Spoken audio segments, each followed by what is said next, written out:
From Pittsburgh, Pennsylvania, home of PNC Park, the Pittsburgh Pirates and the G20 Summit. Tonight, the Pittsburgh Pirates entertain the Los Angeles Dodgers in Game 1 of their 4-game weekend wraparound series, the Final Four on the 2009 home schedule. Greg Brown with you, Steve Blass here momentarily. We say hello, ciao, bonsoir, whatever it might be. 20 countries in town, part of the G20 Summit. Of course, we are ready to play balls. The Pirates host the Los Angeles Dodgers. Jeff Karstens will make the start tonight for Pittsburgh. The Pirates were scheduled to have Ross Ohlendorf on the hill tonight, but he reached a pitch limit, an innings limit, so it will be Jeff Karstens out of the bullpen. No stranger to the starting role. The bullpen has not done great for the Pittsburgh Pirates this season, to be quite honest, as you see where they rank in terms of the ERA, 4.63, home runs allowed, tied for 11th. And that is one big chore for Neil Huntington and the Pittsburgh Pirates over the offseason. Steve, Jeff Karstens tonight, hoping to get 4 or 5 out of him, and then the rest of the bullpen will take over. Yeah, I talked to Jeff in the dugout while I was downstairs, and he said if I have a decent pitch count, I can go 4 or 5, which is not too far from what our starters have been doing. So, yeah, there's going to be some rust not having started since June 5th, but he wants to get out there, have a chance to get that starting feel again, and he'll be tested against these Dodgers. Yeah, these Dodgers are so good, so talented, up and down their lineup. They've got 92 wins, most of the National League this season. They're 1 win away from clinching postseason play. Yeah, this is a very, very balanced team, Greg. Take a look. They're first in the National League in team hitting, first in the National League in team pitching, the walk-off victory, so they got it all going. And take a look at the 3 thumpers, Matt Kemp, Andre Ethier, and Manny Ramirez. What a combination of power and production. They talked about 3 starters being the key for postseason play. Well, you can also get it done with 3 thumpers. Well, they do have 3 thumpers. Keep in mind, Manny Ramirez missed 50 games because of the suspension. But we're ready to play ball. The Pirates and the Los Angeles Dodgers, Game 1 of the 4-game series. They're on hand to see Manny get some Paul Maholm bobbleheads and see the Buccos beat the Dodgers. That's coming up next. Hi, welcome to PNC Park.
Dependability and good MPG all come standard. Toyota, moving forward. And by Geico Insurance. 15 minutes could save you 15% or more on car insurance. Visit us at geico.com or call 1-800-947-AUTO. Welcome back to Pittsburgh and PNC Park for Game 1 of the 4-game series. The Pirates and the Los Angeles Dodgers. Buccos just now taking the field. Pirates tried to snap a 6-game losing streak. They have lost 23 of their last 26. And they face this very talented Dodgers team for a 4-game series. The lineup brought to you by Southwest Airlines. Rafael Furcal, a 4-hit night last night. And he has had an 8-game hitting streak going now. Andre Ethier, Mr. Walk-Off. Manny Ramirez in left. Matt Kemp in center. James Loney, the first baseman, followed by Blake DeWitt at third. Orlando Hudson, the switch hitting second baseman. Brad Ausmus, the Gold Glover, behind the plate. John Garland on the mound. Jeff Karstens has this defense behind him. Millage, McCutchen, and Moss in the outfield left to right. The corners on the infield. Garrett Jones, Andy LaRoche, Luis Cruz at short. Delwin Young at second. And Ryan Domit behind the plate for Karstens. Yep, Jeff Karstens making his 11th start. And as we said the last time, he started pitching against a live opponent after an anthem was June 5th. Last start, he's worked 26 times out of the bullpen since then. Little rust for sure, but it's not like you're running somebody out from the bullpen to start the game. I mean, that to me really is approaching damaging the integrity of the game. Jeff Karstens has a history of doing a good bit of starting, so not bizarre, and a decent pitch count could get him 4 or 5 innings. So we'll see how it goes tonight for Jeff Karstens, and boy, he's going to have a challenge. Steve Blass's tips to win from our friends at Rivers Casino. Yeah, well, in light of what's been going on in Pittsburgh, he needs to be the chief of the staff, because we're going to see a good bit of the staff tonight. Let the Dodgers know we're here. Let the Dodgers know we're here. Yeah, they're in first place. They've won 92 games. But let them know that they're not going to walk over the Pittsburgh Pirates. Let them know. Especially in their home yard. The Pirates have this ball popped up and playable. And the catch made by LaRoche. The Pirates have had all kinds of trouble against the Dodgers in L.A. and here in Pittsburgh. The Dodgers are 23-7 all time at PNC Park. Joe Torre, the magic number to secure a postseason berth is down to 1. And to eliminate Colorado and win the Western Division crown, any combination of Dodger wins and Rockies losses totaling 4, and Torre and the Dodgers win the division. Well, that last start for Jeff Karstens against Houston was awful, but the start before that, 7 innings, 2 runs given up. And when he came out of the rotation and was put in the bullpen, he was tremendous for the longest time, then went on the DL, and he really hasn't been the same since. Karstens last pitched Monday here at PNC Park against the Padres. That was the 11-inning 11-6 Padre victory, and Karstens got just 1 out, giving up 5 runs, suffering the loss in that 11th inning. It was the back strain, lower back strain, that put Jeff on the disabled list, and yeah, that was really a problem in so many ways, because he was pitching quite well before that out of the pen. Good changeup. We remember that good changeup when he was doing a lot of starting, because it was an effective pitch for him. Didn't give it away. Mr. Ramirez, the object of everybody's attention, a good bit of the time in the on-deck circle.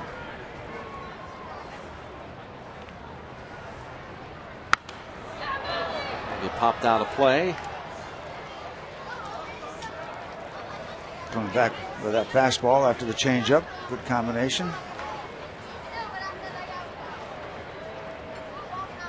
Andre Ethier leads the team, 31 homers, a career high, also career high, and team leader in RBIs with 103, 41 doubles, 523 slugging percentage. Should be easy, and it is for Garrett Jones. And now Manny Ramirez. This is his first game since coming off the suspension here at Pittsburgh. 99, Manny Ramirez.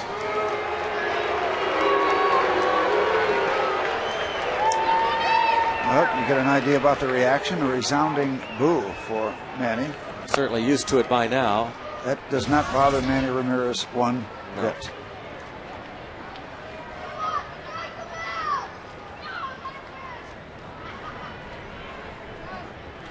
Suspended 50 games in early May because of the Major League Baseball drug policy, use of performance-enhancing drugs. So he was suspended the mandatory 50 games.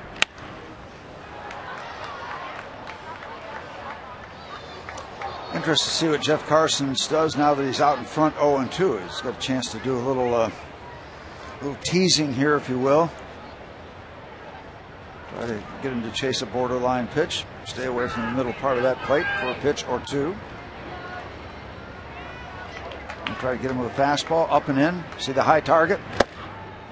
A low target, and he gets us.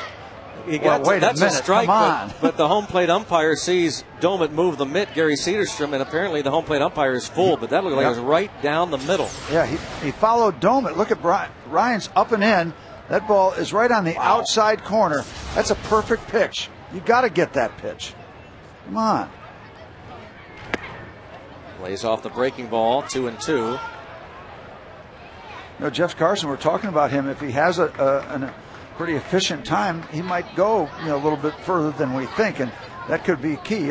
He should be in the dugout right now. And Ramirez will bounce out to third, and a tough little hop. LaRoche to Jones. Jones handles it, and Karstens has a 1-2-3, top of the first.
Against John Garland and the PNC lineup for Pittsburgh. Andrew McCutchen leads off. Andy LaRoche followed by Garrett Jones. Cleanup man Ryan Domit. Lastings Millage hitting .414 his last 7 games. Brandon Moss hits 6th. Then it's Delwyn Young at 2nd. Luis Cruz at short. Jeff Karstens on the hill. The defense for Los Angeles. Manny Ramirez, Matt Kemp, Andre Ethier left to right.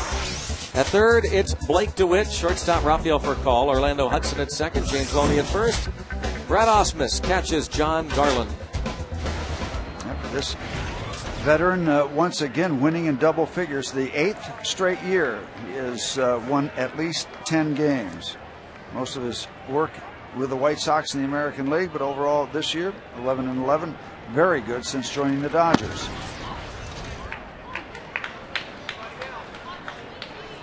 Last year, 14-8 for the Angels.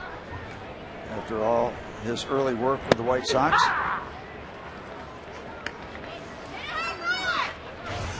Ball and a strike on Andrew McCutchen. Yep, Southern California native, John Garland. He'll be 30 years old day after tomorrow.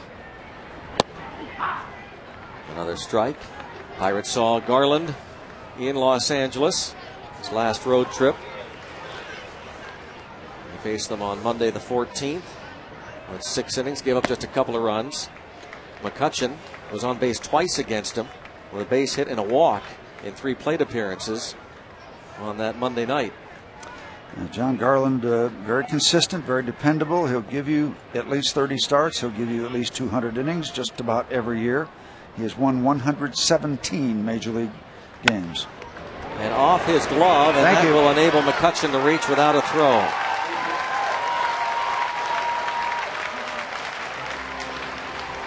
Now You know, we look at this series, it looks so lopsided, Greg. The Dodgers coming in 92 wins, the best record in the National League, not only leading their division.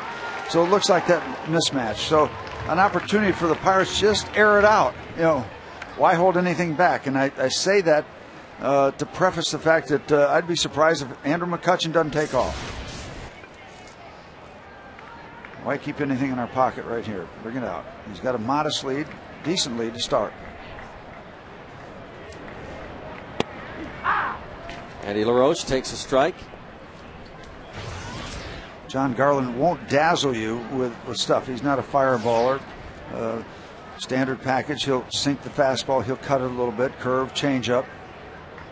And that ability to keep his ball club in ball games and be dependable throughout all 6 months of the season. That's a real plus. McCutchen has stolen 16 in 21 tries. Brad Ausmus has thrown out a little over 23%.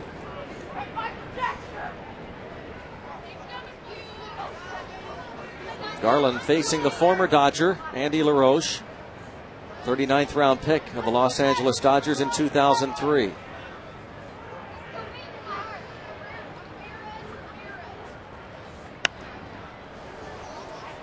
Garland out in front of Andy LaRoche, 0-2.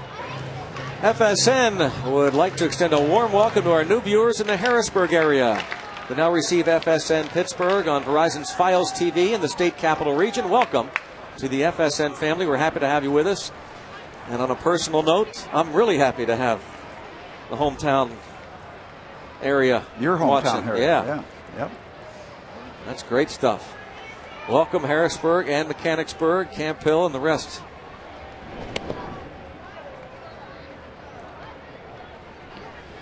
McCutchen back to first. So all that work with the White Sox for Garland, and then last year with the Angels, this year starting with Arizona. He was 8-11 before coming to the Dodgers, or 3-0 since with Los Angeles.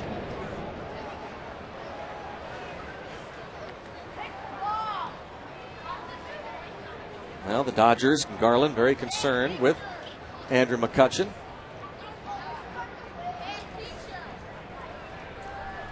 Dodgers swept the Pirates in LA on the last road trip. And it's bounced to third. And the throw is into right field by Blake DeWitt. Well, thank you very much. I was wondering if DeWitt was going to just take the ball and go to first base with Andrew McCutchen's speed, but they had the force out. It would have been close at second base, but they would have gotten the force out. But the throw is on the first base side, and with Andrew McCutchen bearing down on the second baseman, Orlando Hudson, that creates a problem, and the Pirates get a nice break. Two actual nice breaks. The ball off John Garland's glove, and now this ball is thrown away. Maybe the Dodgers are still tired. They didn't get here. They got to bed about 4 o'clock in the morning. They were in Washington. Yeah, they landed at a decent hour, but with all that's been going on with the G20, they couldn't get to their hotel, the Renaissance, until about 3 in the morning. Fielder's choice, E5. Runners at the corners. They have the infield set up for 2. But this will bring home the first run of the ball game. Garrett Jones with a fly ball to center. And Matt Kemp will just toss it to the infield. A sacrifice fly makes it 1-0 Pirates. 42nd RBI for Garrett Jones. And with that run, wait at 1-800-SAFE Auto reminds you are safe at home with Safe Auto, proudly supporting the Obadiah Cole Foundation for prostate cancer screening and awareness. Early detection is the cure.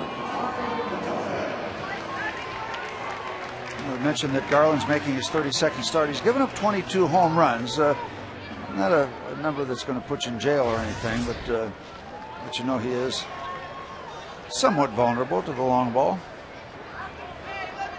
Doman's hit 9. He's driven in 33. He was on the field before the game. Steve Blass presented him with the Hustle Award. Yep, the Major League Baseball Alumni Association Heart and Hustle Award. Presented annually and created to recognize one player from each Major League team who demonstrates a passion for the game of baseball and best embodies the values, spirit, and traditions of the game.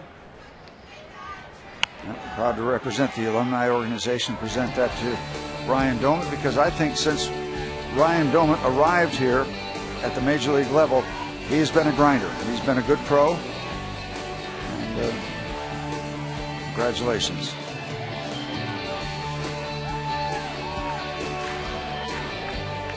Ceremony before the game. Doumit in the hole, 0-2.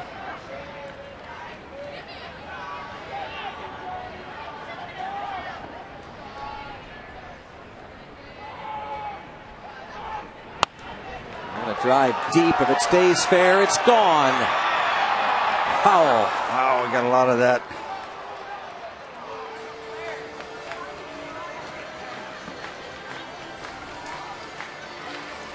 You know, I'm going to be very honest here too, Greg, because, you know, what is it, 3 or 4 weeks ago there was an incident where Ryan Doumit was benched, and you know, got a lot of publicity, and perhaps rightfully so. I don't know all the details, but if that's the one bump in the road in terms of what I've seen for Ryan Doumit and his approach since the day he got here, well, I can live with that.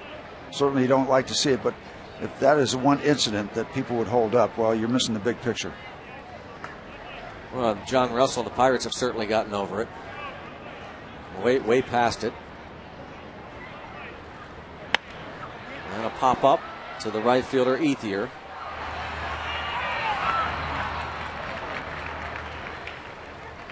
Well, Doumit flirted with home run number 10. And now Lasting's Millage.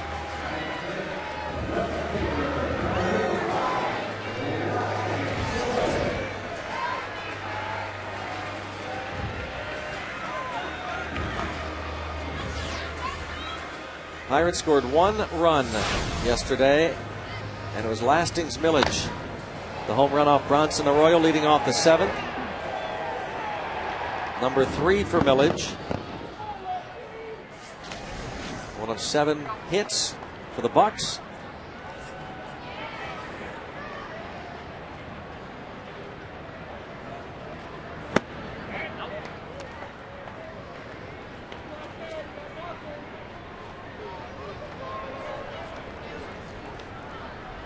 Millage. I wonder what Manny thinks of Lasting's shoes. Probably wants a pair. Mm-hmm.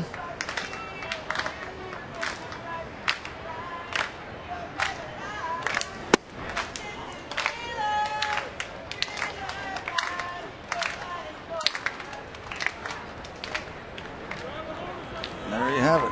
Well, there you have those. Yep.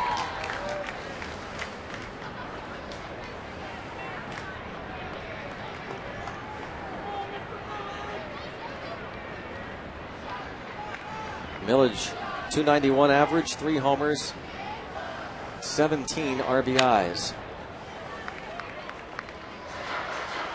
Last 7 games batting .414.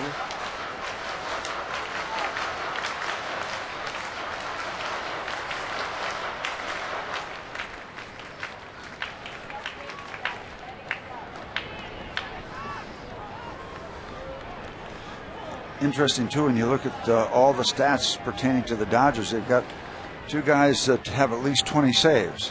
Sherrill has 20, Broxton has 36. Most of those, the Sherrills came with the Orioles, of course. This ball fouled off. Oh, and a diving stop by Gabe over there, the birthday boy. That's right. That's intentional. He's seen enough of the players around baseball to know what it takes to get on the highlights. See the late jump? He does it. Oh, he's learned. Now, we can't criticize him, Steve, when other major leaguers do it, right? That's what it takes to get on the highlight shows. We thought he was better than that, though. Whatever it takes, says Gabe. 3-2 the count now on Millage. Yes, what I was trying to get at, too, with all the good stats the Dodgers have, if you have 2 guys like that in the bullpen, because you don't get complete games. Absolutely. You can run those 6-inning games out there. Yep. Both capable of doing some good things out of the bullpen. I think many times bullpens have a bigger impact in the World Series and the divisional playoffs and all that than people think. A lot of those wins are determined by who's got the best pen.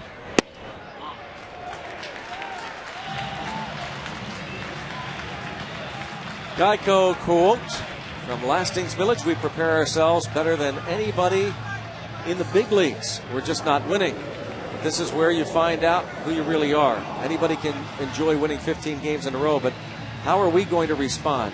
Everybody is working hard to try and get better. That's about all we can do right now. First and second. Village draws the walk, and it brings up Brandon Moss. I tell you can't say it much better than that. You've got to just make it turn into something.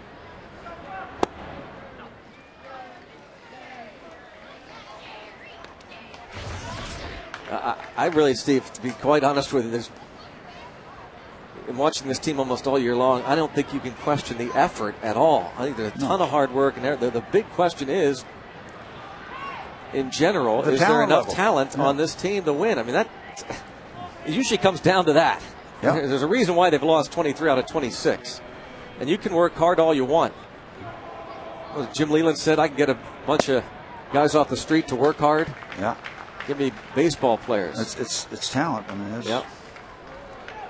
And we will see. As John Russell says quite often, we'll see. And there's Perry Hill. He has been working extremely hard, of course. Tony Beasley, the entire coaching staff. Pirates seem very happy with all of them. Gary Varsho, the bench coach. You will never question a player if he gives you everything he has. But if he doesn't have enough, well then... again, you can work hard all you want. Yeah. It ain't going to get you a 20-win season or the disgrace is a gifted player who doesn't bust his tail. Right. That's the disgrace in the game. Mm-hmm. 2-0 count on Moss.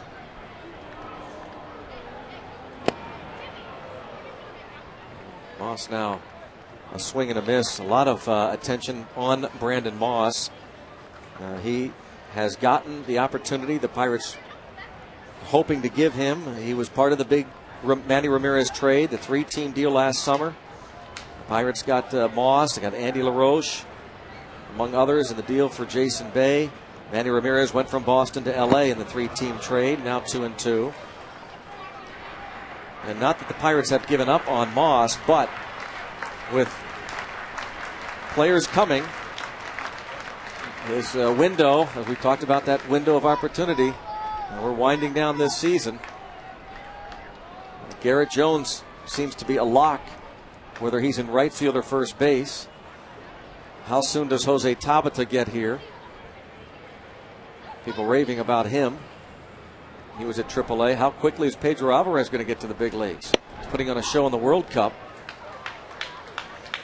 And if Pedro Alvarez does not get into the shape the Pirates are hoping he gets into by next summer, and though he did, we understand, doing some good things defensively at third base, if down the road they decide he gets to the big leagues, he's their first baseman, and Garrett Jones is one of the outfielders, imperative that a guy like Brandon Moss start to impress in a hurry. Like right here on a 3-2 count, 2 outs, 2 on. This is when you have to have a guy drive in a run, drive a ball into the gap. Have to do it.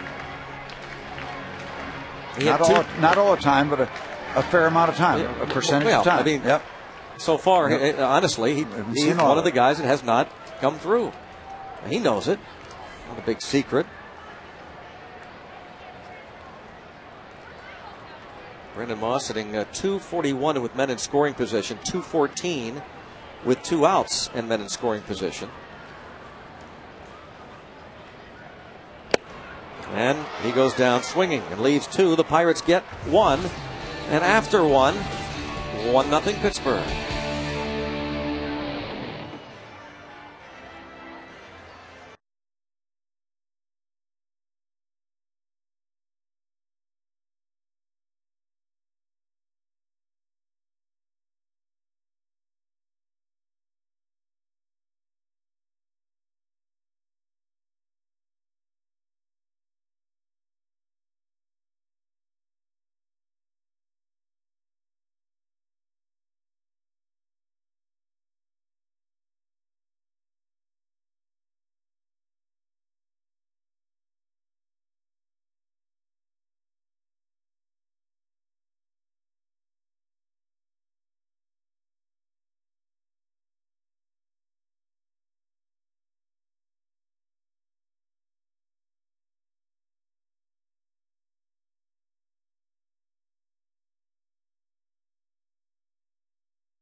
And Yukio Hatoyama threw out the ceremonial first pitch.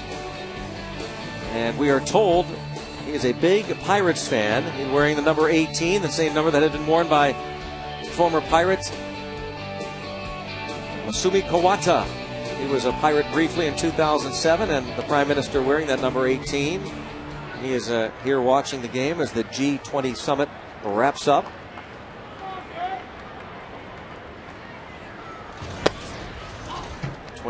Countries represented. Matt Kemp at the plate takes ball one from Jeff Karstens. Appropriate, I suppose, that the Pirates are hosting the Los Angeles Dodgers as the G20 wraps up. And both the Dodgers and the Pirates represented worldwide. Here's the Prime Minister, his windup, and trying to maybe impersonate Masumi Kawata's windup. This is from 2007. What do you think? Ball hit out of play off to the right. I honestly think the Prime Minister's got better stuff. Yukio Hatoyama, the newly elected Prime Minister of Japan. He actually, the other day, when they decided that his schedule would permit him to come here, see the game, and throughout the ceremonial first pitch was practicing with Masumi Kawata.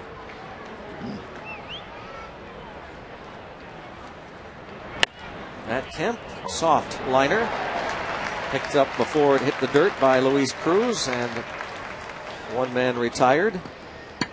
So far, so good for Jeff Karstens.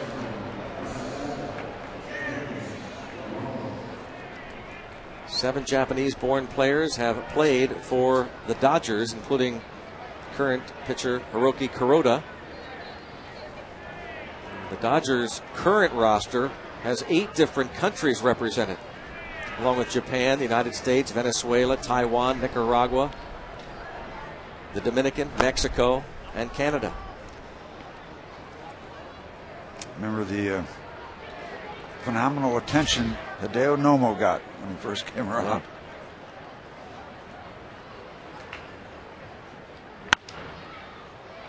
James Loney with a fly ball to left. And a long run, and it drops foul.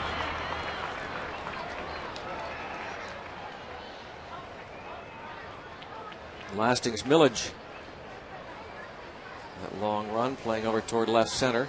He's really starting to realize how big that left field is. He has to make all these long trips, especially when there's a left-hand batter slicing the ball away from him toward the foul line. He's made a bunch of trips over in that neighborhood, and a lot of them have been trips that left him not feeling too good with his feet. Banged up his knee the other day.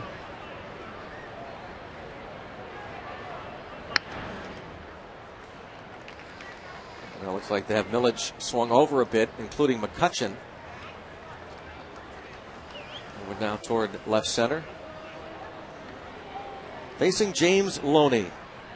13 homers and 90 runs batted in. Last 17 games hitting over 400.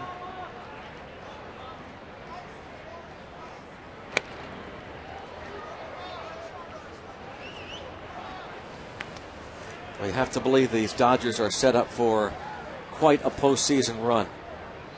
They really, it's hard to find a weakness. Yeah, they certainly are not one-dimensional. They lead the National League, Steve, in hitting, ERA. They're tied for second coming into this game in fielding percentage. This ball popped up. And the right fielder Moss coming in, but it's the second baseman Young. No, Moss. 2 down. 6-game lead over the Colorado Rockies. Hi, Joe. Joe Torre. Second year with the Dodgers. And loving it, we are told. I mean, still pressure. There always is when you're a major league manager, let alone in a big market like Los Angeles, but nothing compared to what he went through over the years in New York.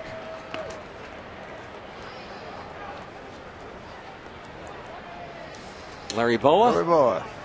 Brought him over from the Yankees coaching staff. Don Mattingly who's hitting coach. Going to be my pre-game guest on the radio on Sunday. Greats of the game. What a career he had, all with the Yankees, 14 years. Yeah, that's definitely a great of the game. Yep, MVP in 1985 with New York. Blake DeWitt fouling it out of play. Said one of the best teachers he had about hitting was Lou Piniella, and he's coming up through. And also mentioned a dear man that spent some time with the Pittsburgh Pirates, helping him a lot, Mickey Vernon.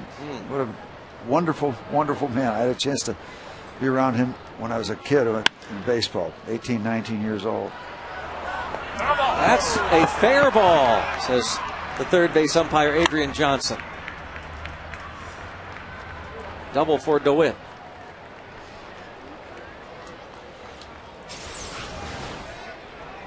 A delivery from Jeff. Another ball sliced by a left-hand batter. This one just inside the chalk. Maybe got a piece of the chalk.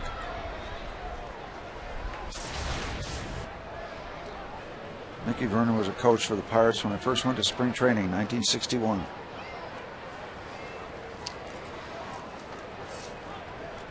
Over from Danny Murtaugh's neck of the wood, over near Chester. Was he was a one-time Yankee, wasn't he? Also? That's a good, I don't know. Orlando Hudson takes the ball.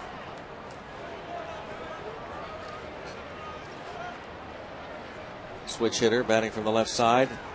A 280 hitter from this side of the plate.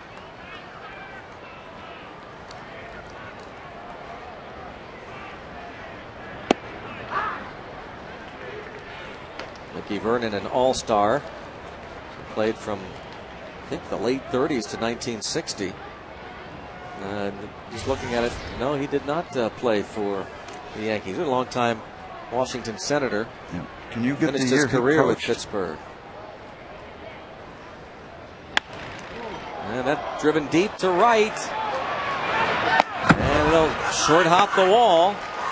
Orlando Hudson ties the game at 1 with a double to right, this coming with 2 outs. Hudson's 61st RBI of the season. It's a 1-1 game.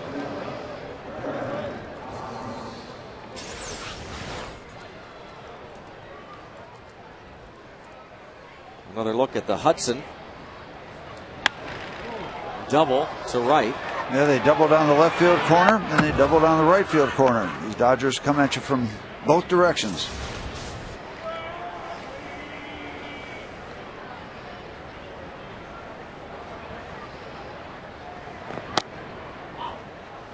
Brad Ausmus takes ball 1. Ausmus giving Russell Martin the night off with that late arrival into Pittsburgh and into their hotel. Yeah, got into Pittsburgh okay, as you said, but then got kind of convoluted trying to get over to the Renaissance through all the security.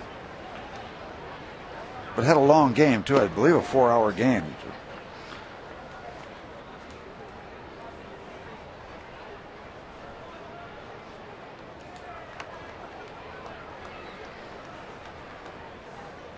Just looking up some of the stuff about Mickey Vernon. Steve, you talked about your coach. There's a base hit into center field. Stopped by the second baseman. At least saves a run, Delwyn Young. And almost nabs Ausmus at first. And some of the fans think they did get him. But heck of a stop by Delwyn Young to at least keep this game tied for the time being. Yeah, well, Brad Austin's been around a long time doing a lot of catching, so the speed is gone. Thought for a minute that ball was going to hit second base. Great play by Young, and I just thought he was going to save the run, but came that close to getting the third out. There's the save. And there's the close call.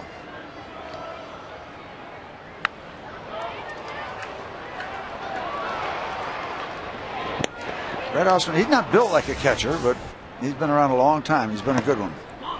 Would you say a Gold Glover just 1 year, one Gold 3 Glover? times. 3-time Gold Glover. John Garland, 6 hits and 68 at bats, takes the breaking ball, checks his swing. Finish up Mickey Vernon. His last game, September 27th, 1960, before being released by the Pirates. He was at 42, the oldest player by almost a year.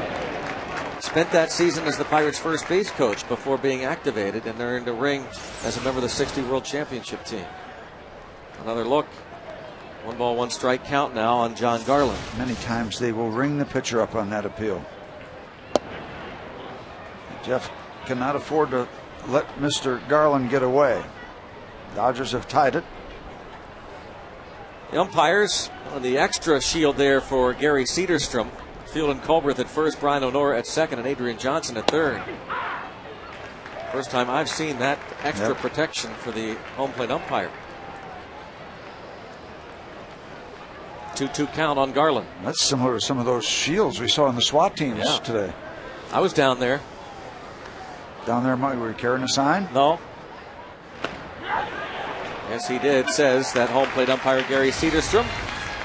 Back-to-back doubles to Witt and Hudson. 1-1 ball game.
Coffees, creamy lattes, rich mochas, and frothy cappuccinos only at McDonald's. I'm loving it. And by Day Automotive, we're going to make your day. Paul Maholm bobblehead night as voted on by the fans. Courtesy of Trib Total Media. Paul Maholm will start tomorrow night against Randy Wolf. And we check out our Day Automotive. This day in Pirates history is on this day in 1932, September 25th. Paul Waner set a new National League record with his 62nd double. The Pirates defeat the Cardinals 7-1. Thank you, Day Automotive. Unfortunately, just 4 years later, Ducky Medwick of the Cardinals shattered that record, well, by 2. Ducky Medwick of the Cardinals had 64 in 1936 to break the Paul Waner mark. Waner still owns, of course, the Pirates' single-season doubles mark of 62 that he set on that day in 1932. Freddie Sanchez has the record for a right-hand hitter. Sanchez with 53 in 2006. 2-1 the count on the man who just might replace Freddie Sanchez full-time, Delwyn Young. He was tremendous offensively, very so-so offensively, but now he just can't buy himself a hit. Delwyn Young, with that ground out, he has 7 hits in his last 75 at-bats, under 100 batting average. His batting average has plummeted from 311 to 261 now. When he first joined the Pirates, I think the ball just jumped off his bat. Luis Cruz hitting 178. But Delwyn Young, some thought maybe it was just all that extra work he'd been putting in at second base, working overtime well before batting practice, day in and day out with Perry Hill. And maybe this season has kind of worn him down, but it has to be a concern if you're thinking he's going to replace Sanchez as your everyday second baseman next year, that after all that good work, Steve, now the last almost month hitting under 100. Cruz 8 for 45. Ronnie Cedeno is out with a tight hamstring day to day. Delwyn Young, another former Dodger.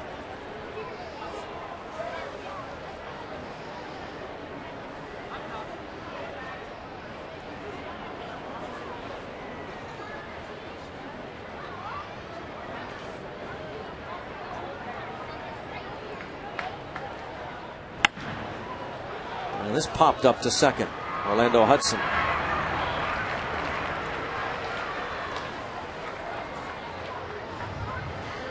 Two outs for Karstens. One for 18.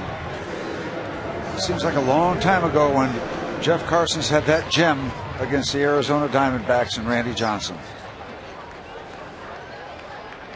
Flirted with that no-hitter, into the 8th inning? Yep.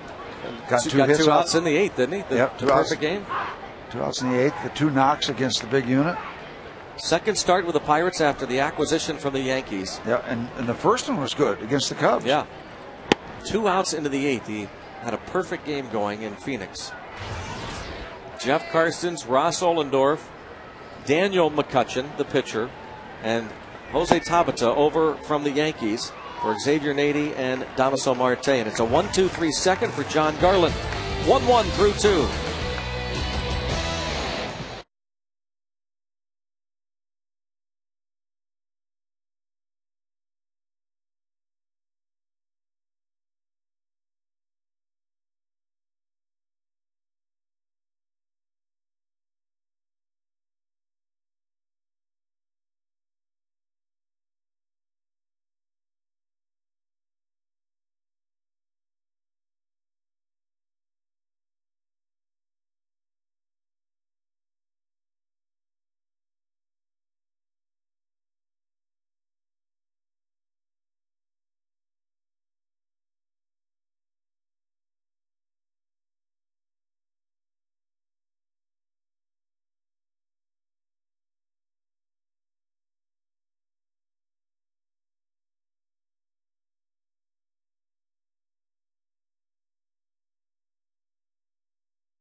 Fireworks featuring Zambelli Fireworks from Verizon Wireless and legendary classic rock band Foreigner live in concert.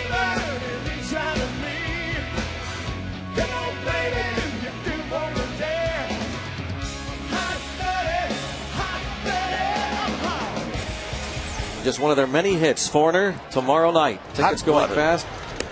I mean, you almost are surprised by some of their hits, at least I am. Steve, Double Vision. Yeah. Jukebox Hero. Jukebox Hero. Head Games. Head Games. You and me are playing. Well, it sounds awful like Jukebox Hero, but tomorrow night it won't, I promise.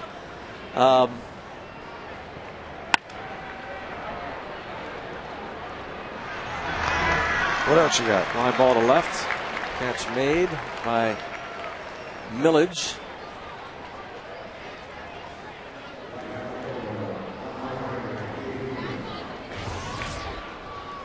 one away in a 1-1 ball game.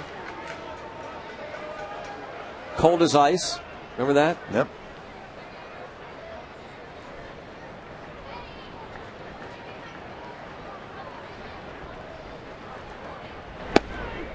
And a strike is called on. I don't know that one. Ethier. What? The strike is called? Sounds like Jukebox Hero. Jukebox Hero. And the strike is called. Let's see. Feels like the first time. Cold as ice. Hot-blooded, double vision.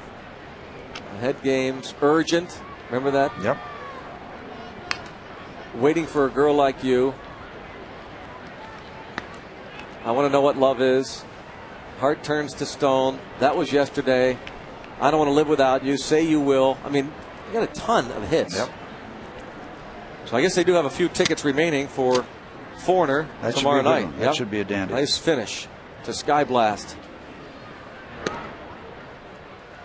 1-2 on Andre Ethier.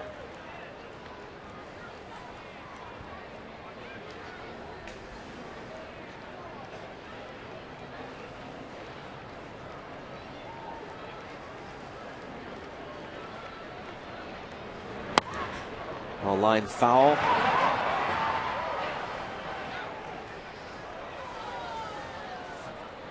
Said Andre Ethier has a guy who's been able to, throughout the year, provide Dodger fans with some very memorable, dramatic walk-off hits and home runs, including the 2-run homer of Phil DeMatre in Los Angeles in the 13th inning.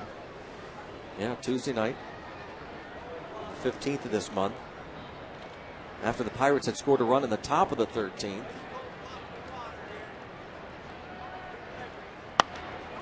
Shot and caught by Garrett Jones.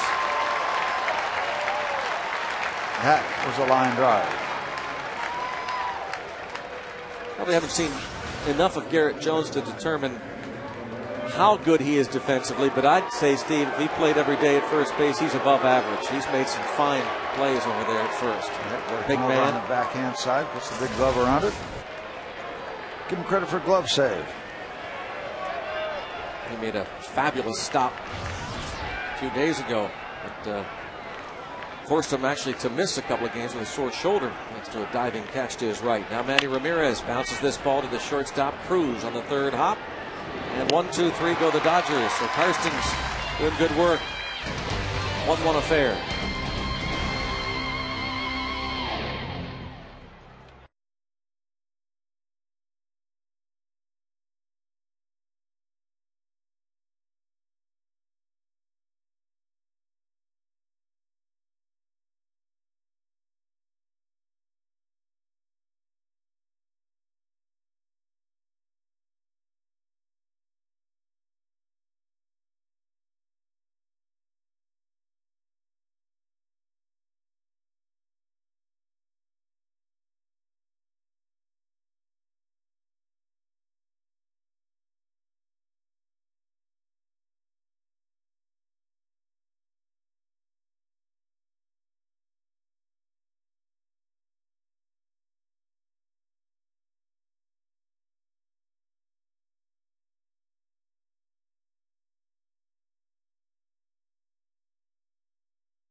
Jr., his league-leading 56th home run of the season, 350th of his career, becoming the youngest player ever to reach the milestone. That is tonight's Legendary Performance, sponsored by Cabot Woodstain. Here's a young man in the plate at Andrew McCutchen, who is just starting to thrill young Pirate fans. A Bucco fan with an Altoona Curve jersey and another one with a Pirates jersey. Count 1 ball, 1 strike on Andrew McCutchen. You wonder what Ken Griffey's total number of home runs would be had he stayed healthy in that phase, that aspect, that time of his career. Those years with the Reds, every year all got hurt. 1 ball, 2 strikes to count on McCutchen. 12 homers, 52 RBIs, scored another run. He creeps up that list. And a liner to first. By the way, back to Foreigner in concert tomorrow night in the final Sky Blast of the year. We were told that a Foreigner CD, No End in Sight, the very best of Foreigner, going to be sold tomorrow at PNC Park for $10. The entire $10 donation will go to Pirates charities. And songs on that CD include some of the ones we just talked about: Cold as Ice, Double Vision, Hot Blooded, Jukebox Hero. Jukebox Hero. It'll sound even better tomorrow night. And many more. It's a 2-disc set. A base hit there by Andy LaRoche with one away. Here we go. Sales locations: Suite Level, PDC, and outside the main guest relations office at the main concourse. Here's Double Vision, Steve. Jukebox No, this is Hero. Double Vision. Listen. There's Head Games.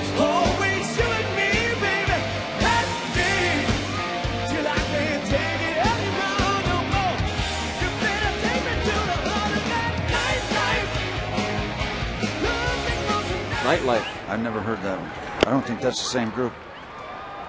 That Just should be a slipped great on it. concert tomorrow night.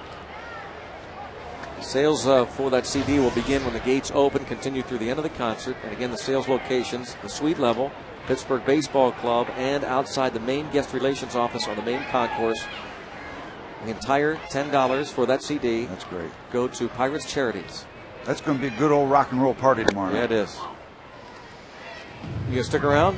Oh, yeah. Yep. Speaking of parties, we're going to party tonight too. We're going to close down shop afterward and yuck it up with all the boys and the gals. Yep. Let everybody know how much we appreciate all the help during the year. And this is the last time. Do you work tomorrow night here? No. Okay, so This is my my last shot. home telecast for both of us. Your last telecast Of the year. 2009. 1 and 2 the count on Garrett Jones. I would like to say a few words. I really appreciate all the help because I have no idea what I'm doing half the time up here. And everybody that supports our broadcast and works here gets here early, stays late. It's appreciated. Thank you for all you do to get this thing rolling.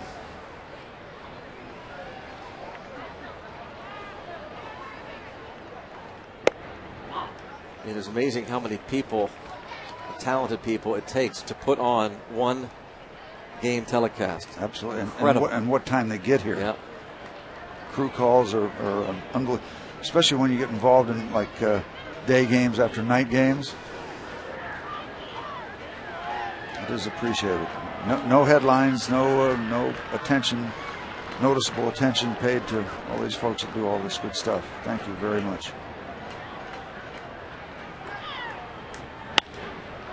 Garrett Jones, a fly ball to center field. That'll drop in. Again, the muscle of Garrett Jones.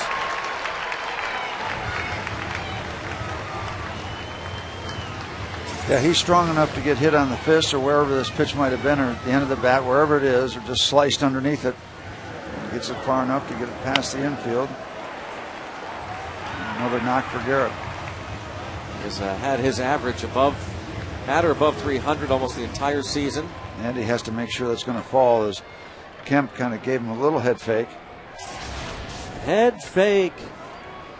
La, la, la, Just la, you la. and me, baby. Head fake. fake.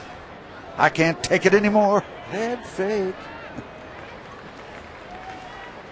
Ryan Domet fly to right in the first. And nearly homered.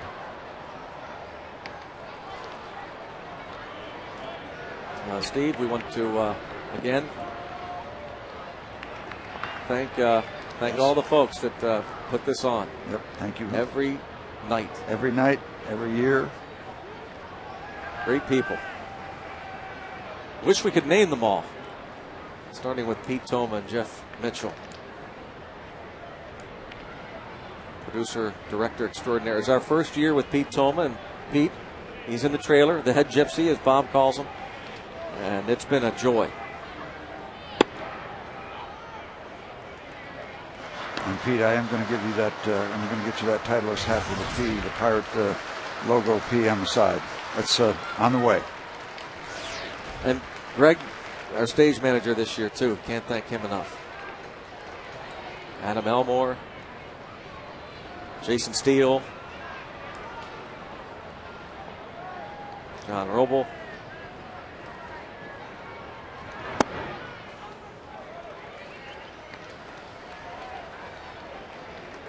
Rick Kuby, of course. Ricky, our audio man. Yeah. Awesome. We say this all the time, too. I mean, we've learned this, and we're spoiled by them. They're the best in the world. They have, and this is no lie. I'm not blowing smoke. These guys are unbelievable. They work all these national sports telecasts. They're hired out of town with some of the top networks, top games. Oh, Billy there and Danny on camera. You're going to show Dash up here? And Crosby behind the plate. What we got there? I see Maul. Who's that? Oh, is that Troy? Troy Hayden? And Maul. Troy's got the flat. What is that flat visor? Eddie Crosby. There's Grandpa. Gramps. Hey, Gramps. Yep. Yeah, there. In addition to that, there's Dave down there. Exchange grandparent stories with Ed Crosby in the hall just about every day. Let you in on a secret here. There's a ground ball to first. Oh, bobbled and dropped. So instead of getting one out, Loney and the Dodgers get no one. Another error. Talk about a sure fielding club in most cases. But maybe the weary Dodgers. That's got a good chance of being ending in a double play. And Loney is an excellent first baseman. Second error of the game. Pirates took advantage of the first one. Village now comes to the plate. Oh, don't forget Chris Dahl. Chris is a great baseball fan, historian. I'm told, I think he has a signature of every president ever in his house. And that is unbelievable. Donnie Cunningham, video engineer. Handles all the cameras.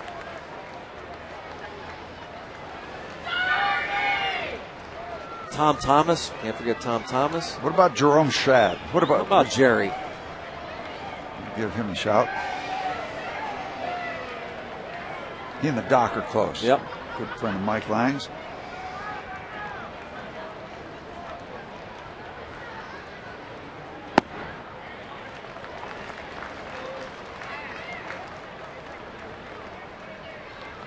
Dirk on Fox Box.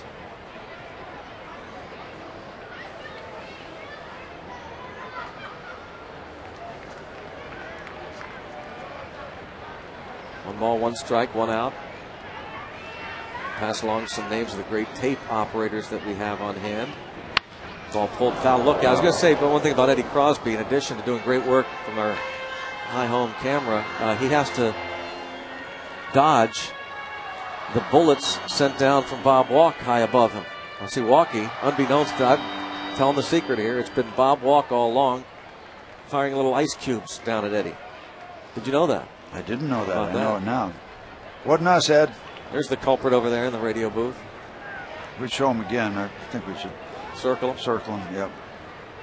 Now that the security is lessened a little bit around the city, we can identify him. Is gone. 2-2 now on Millage. Is he over there? There he is, Ed. That's the man. He's the man. They go down that way and yep, all the way down. Right there, Ed. Bang. Oh, he got in his eye once, yeah. See, son of a gun. Cruel.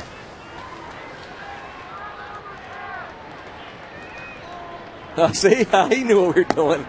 Oh, Millage fooled. Goes down swinging with one out and the bases loaded. Third K for Garland. And a big one for the Dodger right-hander. Base load, trying to pick up his first baseman.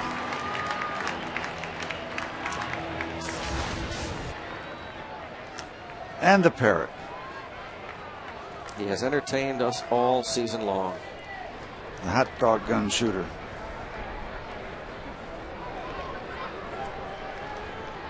Moss, another chance now with 2 outs. And a pop up to shallow left. Ramirez will not get to it.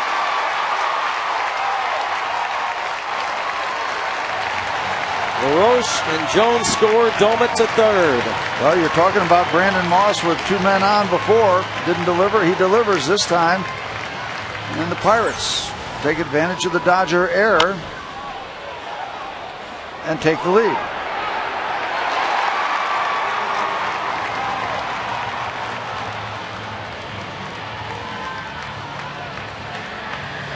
And Ramirez will never win any Gold Gloves.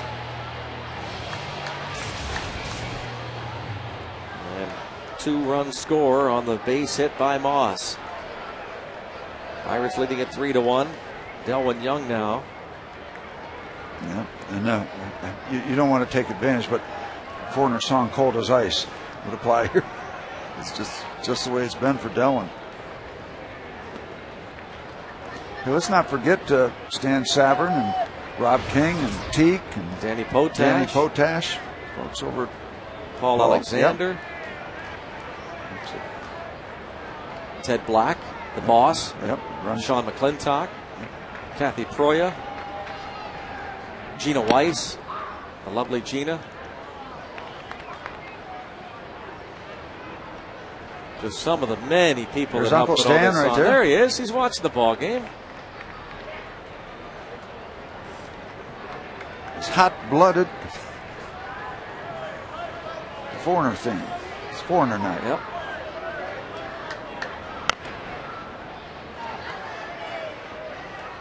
Chance to get your tickets for Foreigner for tomorrow night, and we might say it's a bit urgent because they are going fast, these tickets, and now we're not playing any head games with you. You want to get those tickets. Do us a favor. Say you will get those tickets. 0-2 on Delwyn Young with runners at first and third, and the Pirates leading 3-1.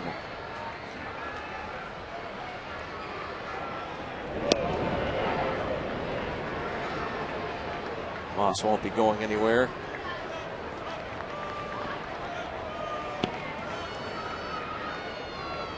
The struggles of Delwyn Young, I guess the last thing in the world you want in the final games of a season is to be this cold.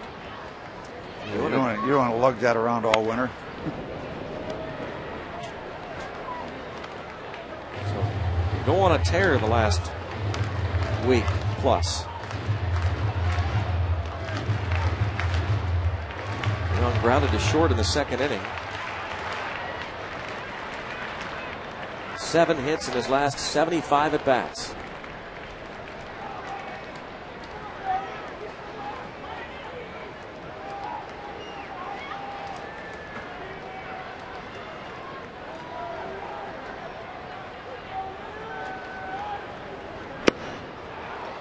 And that's what happens when you are struggling mightily.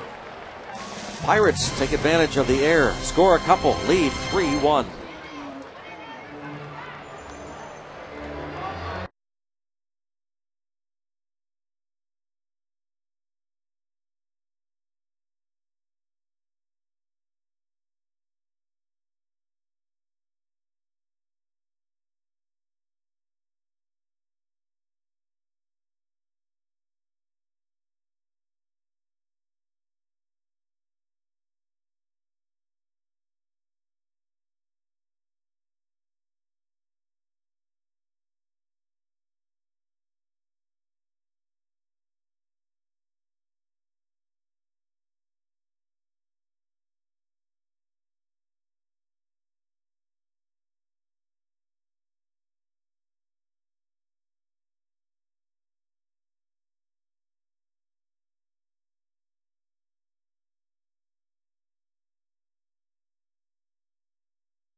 we've got you under our wing. Welcome back. It's time for the Aflac trivia question. The pair trying to shoot it up to the TV booth. The hot dog shoots. He's waiting. I think he's got it measured. Matt Kemp and Andre Ethier each have 100-plus RBIs. When was the last time two Dodgers had 100 RBIs or more in the same season? The last time, and for a bonus, name the players. The Parrot is ready. And, oh, my! He overshoots the target. Not even close. Not even close. It went over. Steve, can you draw where it went? Out of here. Went over. Oh, in that area? So somebody behind the ballpark will, by the Hannes Wagner statue, have a free hot dog. Alert security. Yeah. When are they going to do the? When are we going to do the Aflac? We just did. All right. And I'll repeat it in case you missed it. Thank you. Andre Ethier and Matt Kemp have 100 or more RBIs each this season. The last time two Dodgers had 100 or more ribbies in the same year. Here is Matt Kemp on cue. She's ready.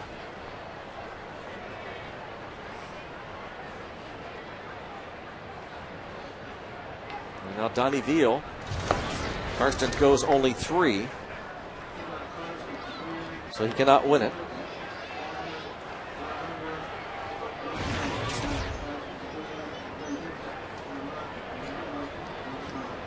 Pretty good, actually, for his 3 innings.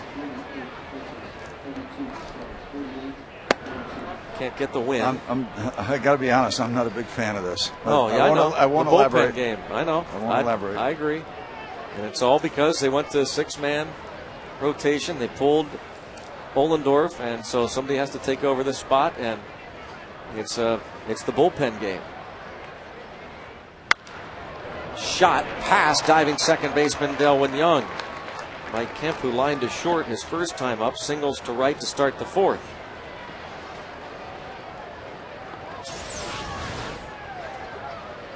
Another look at the base hit.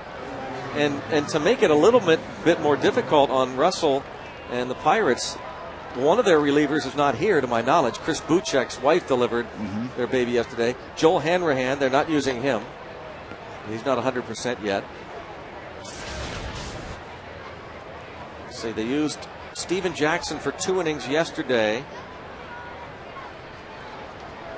Don't know about his availability. I'm sure Virgil Vasquez is available. So even though they have a bunch of names available in the bullpen, not all are, and that's one of the reasons why you go with Rule 5 left-hander Donnie Veal. I just thought Jeff Carson's would go a little further, throwing 47 pitches. Or they get Steven Jackson up right away. 3 innings. 47 pitches is not a lot for 3 innings in normal circumstances, unless they had an idea what they wanted to do pitch count-wise with Jeff before the game. Yeah, you get started. the impression that the pitch count must have been 50. Yep.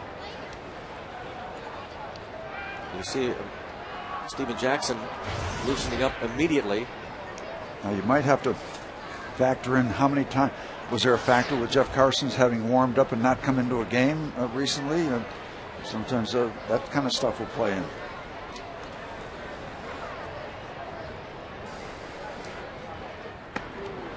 Donnie Veal, his issue has been this year, and for the most part in his professional career, his time in the minor leagues with the Chicago Cubs, he's a Rule 5 pickup this past season off the Cubs roster, and his issue has been control, not the arm and his stuff. He just turned 25 this past week.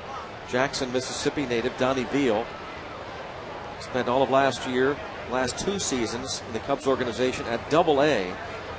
But at 25, it's time to start harnessing that control. Yeah. I mean, you're not a baby in pro ball anymore. He walked 81 last year, which led the Southern League. Struck out 123 in 145 innings. Also threw a league-high 18 wild pitches. Again, back-to-back years at the Double-A level. Former second-round pick of the Cubs in 2005. The plan is for him to return to the minors next year and go back to starting. I think that's the plan for Donnie in the fall. Yep. Have him pitch as a starter. Fall league.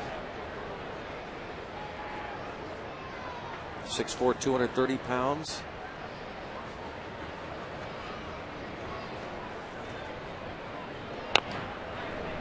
Sometime on the disabled list this season for Donnie Veal, which enabled him to go down and do rehab work a couple of different occasions down in the minors.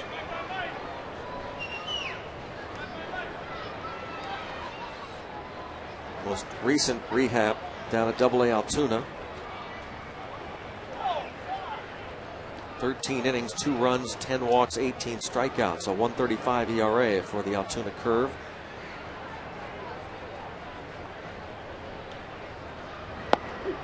And struck out James Loney looking at a breaking ball.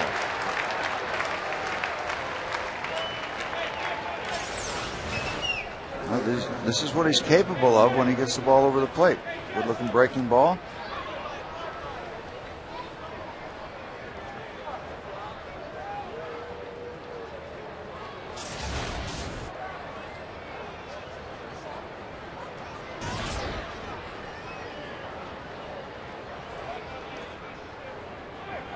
And they pick off the man at first base. Kemp is caught stealing.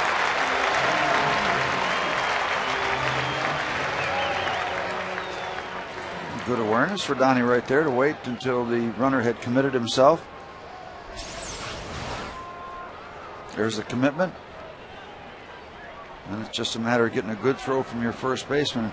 There you see why a left-hand first baseman has the advantage. He can step toward home plate, create an angle that gets the ball away from the back of the runner. Right-hand first baseman has to make maybe a little more of a step because he's throwing from the other side, so it's going to take him a little further toward home to create that same angle.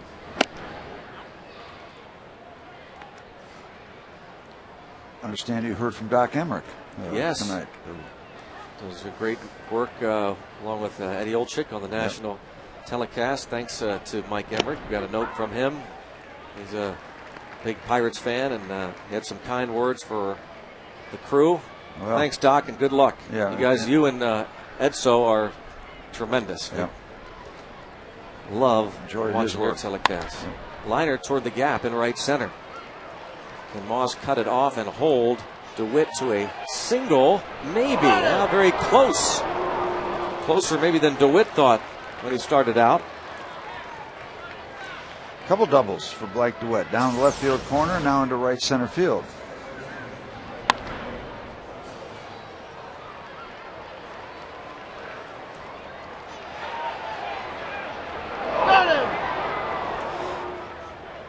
There we go.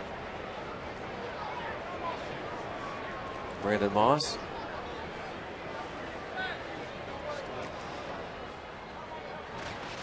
Let's watch the double by DeWitt into the gap in right center. Brandon Moss comes over, makes it close at second base. Closer than I thought it was going to be. Now Hudson, who doubled his first time up to bring home DeWitt from second with 2 outs in the second inning.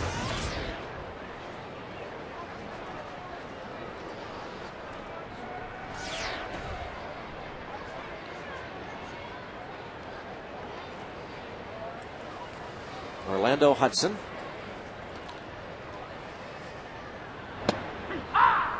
Batting from the right side now against the lefty.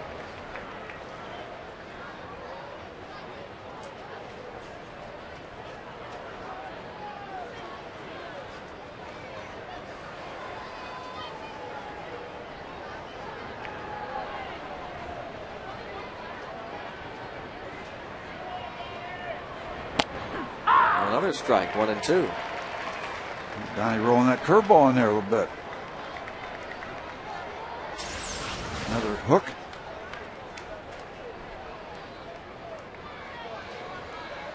See if he goes to the fastball, maybe upstairs, get him to chase. See where Ryan Doman puts the target here. Wants to go up. Fastball.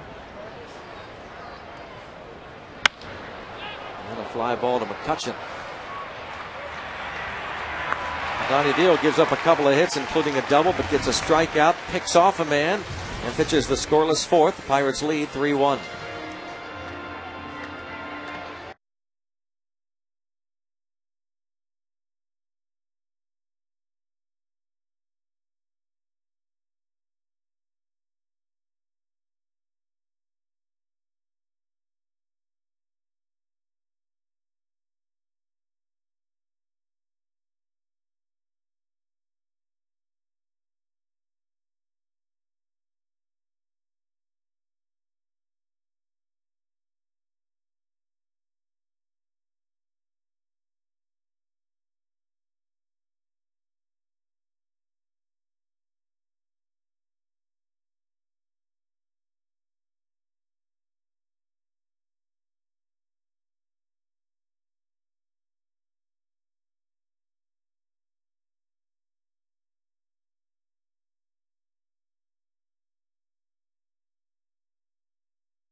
We are back, and so too is the Duck. The Aflac trivia question. Can I guess? Go ahead.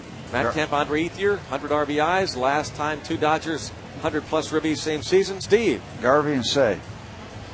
Well, no, they're going back a little bit too far, I think. A very good guess, but you only have to go back 8 years. Sean Green had 125 in 2001. Gary Sheffield had 100 in 2001. Wasn't there a time when the Dodgers had a quartet of 30 home run guys? Dusty Baker was one of those. Dusty Baker, Ron Cey, Steve Garvey. Was it Jimmy Wynn? No. Did Davey Lopes hit that many? No. Ketchers didn't, I don't believe. Hit a quartet. Baker, Cey, Garvey.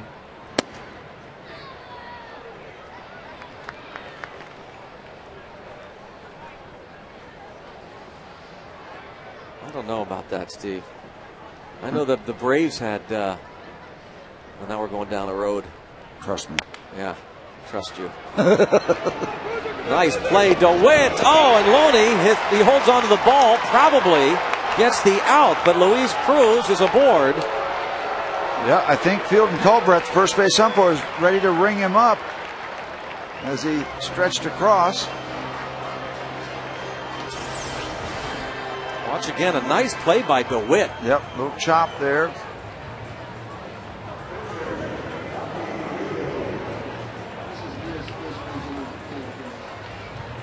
Oh, the first base umpire, Field and Culbreth, shows out initially. And he would have been. Culbreth didn't see the ball come loose. He called him out at first. It'll go as a base hit. And I'm wondering whether it's a dropper just leaving the base. Well, no, I think Culbreth called him out. Okay. Initially, before he saw the ball come loose. So it was a drop. Yeah. Now see if Donnie Veal, a rare plate appearance, can get a bunt down. Watch the end here. I think he left the base. Watch, Field and Culbreth says out. Yep, you're right. I saw the call. I want to see it again. Now I can really study it. Veal, first Major League plate appearance.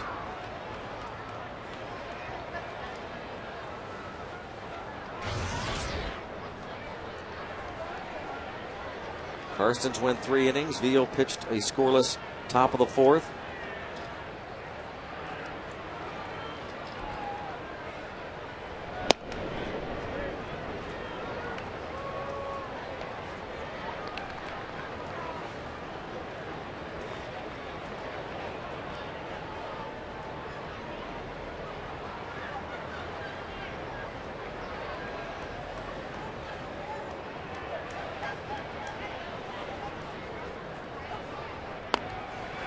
gets the bunt down.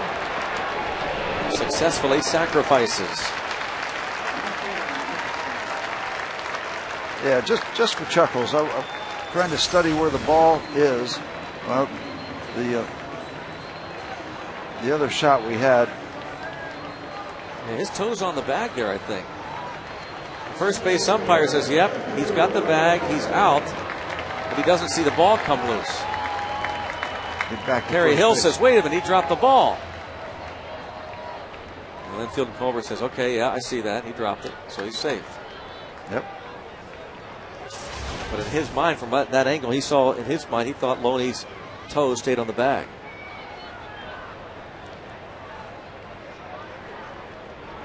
Andrew McCutchen. Suffering from double vision, I guess. Back to it.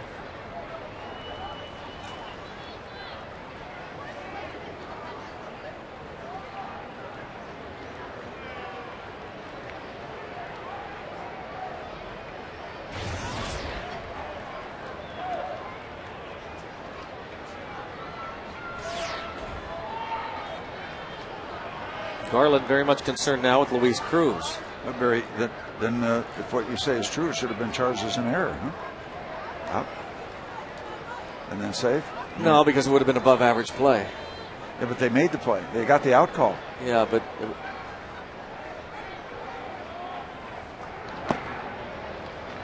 who would you charge the error to? The guy that dropped the ball. If a guy makes a diving attempt. I'm saying the guy was called out at first base. He was called out. All right, say the guy drops the ball. Say the right fielder comes in a shallow pop, makes a diving attempt, tumbles. Different animal. Ball's in his glove. Apples and oranges. It's a great catch, but the ball rolls out of his glove. Hitter and error. Here's the pitch.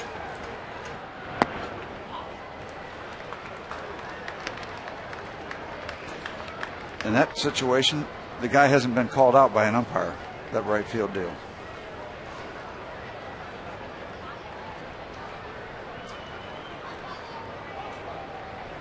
I don't want to argue like you and Bob do. I'm not arguing at all. Believe me. Don't even try it. I hear it every night on the road. I'm not even trying to argue. No every way. Night I sit there not worth an argument there. Yeah. I just think you're off base. Pardon the punt. You're suffering from double vision.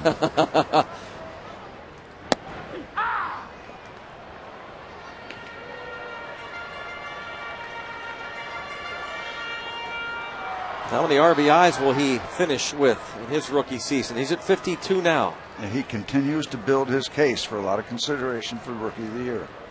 That RBI total is 11 behind Casey McGee of the Brewers, the leader among rookies in the National League. He's 7 back of Gerardo Parra of the Diamondbacks. But, of course, McCutchen, two things. He's a leadoff man, and he hasn't been here all year. How does he stand with those guys with runs scored? He scored another one tonight. He's at 64, so he's 11 behind Chris Coghlan of the Florida Marlins, who has 75.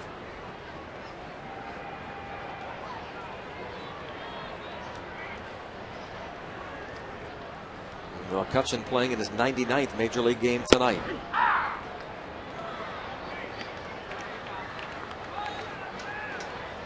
Garrett Jones, another rookie, on deck.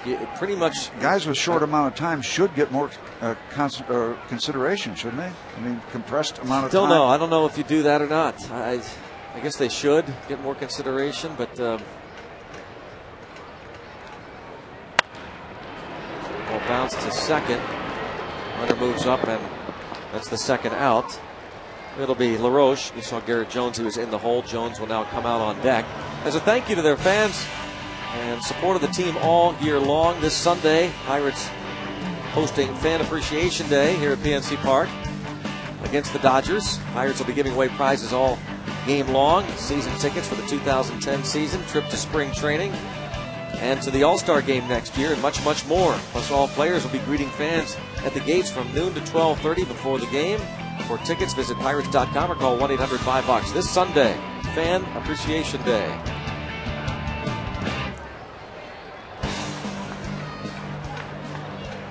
What great fans they are. Pirate fans everywhere. Strike on LaRoche. 1 for 2.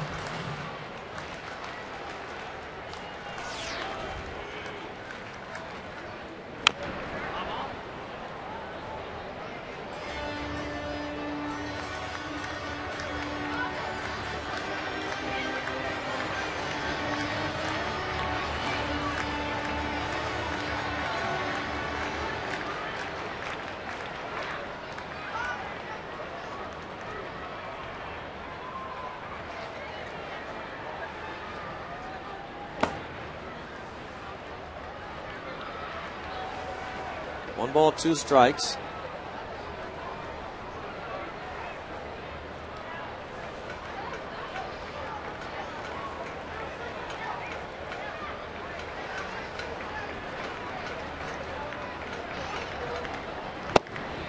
Down goes Andy LaRoche as Garland registers his 5th strikeout. Pirates lead 1, and they're up by 2.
Austin to take on the number 2 ranked Texas Longhorns at 3:30 right here on FSN.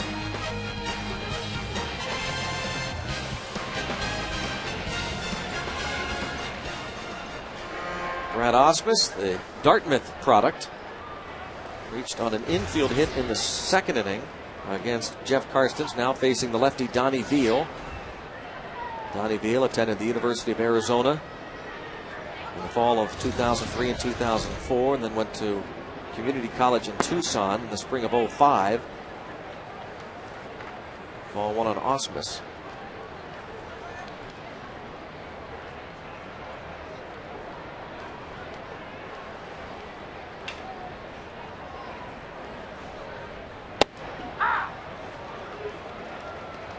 And the count 1-1.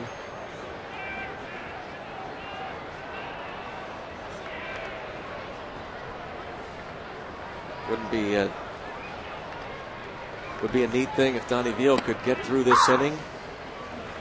Maybe the 6th if he's efficient. Pirates hold on, get his first big league win. Donnie Veal said he turned 25 just a week ago, swing and a miss. They'll have plenty of time to pick up the ball. Domet will and throw on to first to get the strikeout. The ball got away, but Ausmus does not run well. 2nd strikeout for Veal.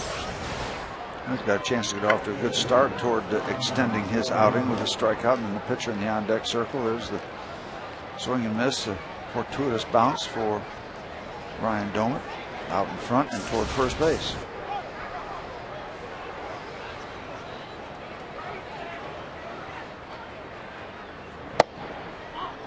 John Garland, the pitcher, takes ball 1.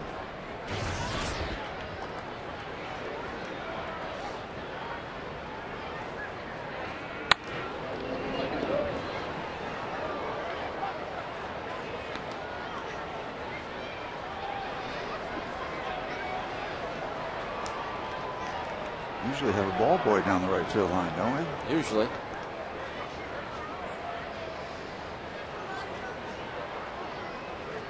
That'd be a pretty neat job for a young man to sit down there that close to all the action, wouldn't it? Sure would. And he got a piece of the pitcher. He's hit by the pitch. That is very rare. See a pitcher hit by a pitch. Yep. Shortened up and, well, must have got just part of the shirt.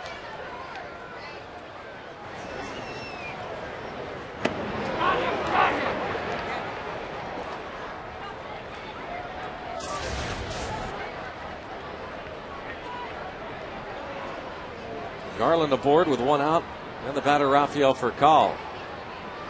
That's too bad because John Garland's not going to touch Donnie Veal if he gets balls in the strike zone. That's just not going to happen.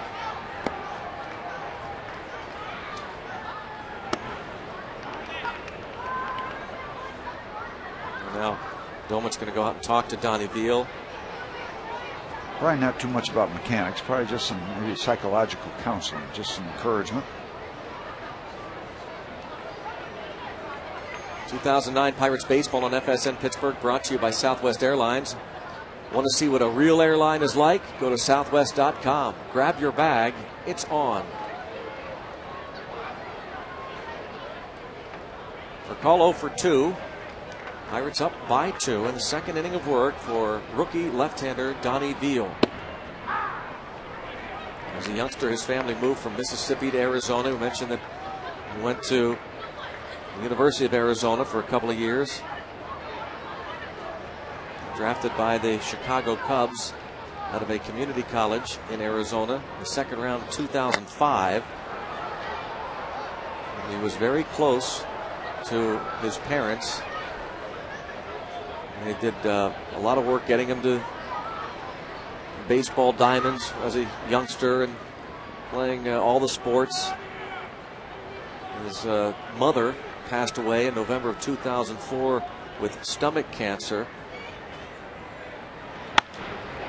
Ball hit in the air to right. And the catch will be made by Moss for the second out. And almost 3 years to the day, when his mother passed, his father was killed during a scuba diving trip while they were on vacation in Mexico. He was a great athlete, his dad. But talk about a horrific time he and his brother Devin had to undergo, losing both of their parents. And this is when he was just getting started in his professional career. Well, he's got to be liking what he's doing with his curveball in his outing to this point. Keeps going back to it. Yep. Another one. And another strike.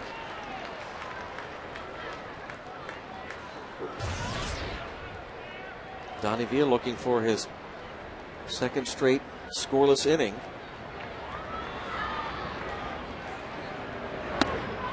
Just missing with a fastball.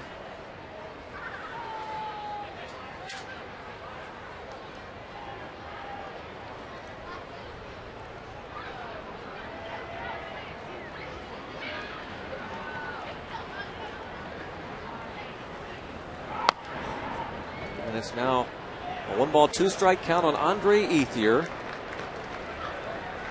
former draft pick of the Oakland A's, second rounder in 2003. Dodgers got him December of 2005 in the Milton Bradley trade.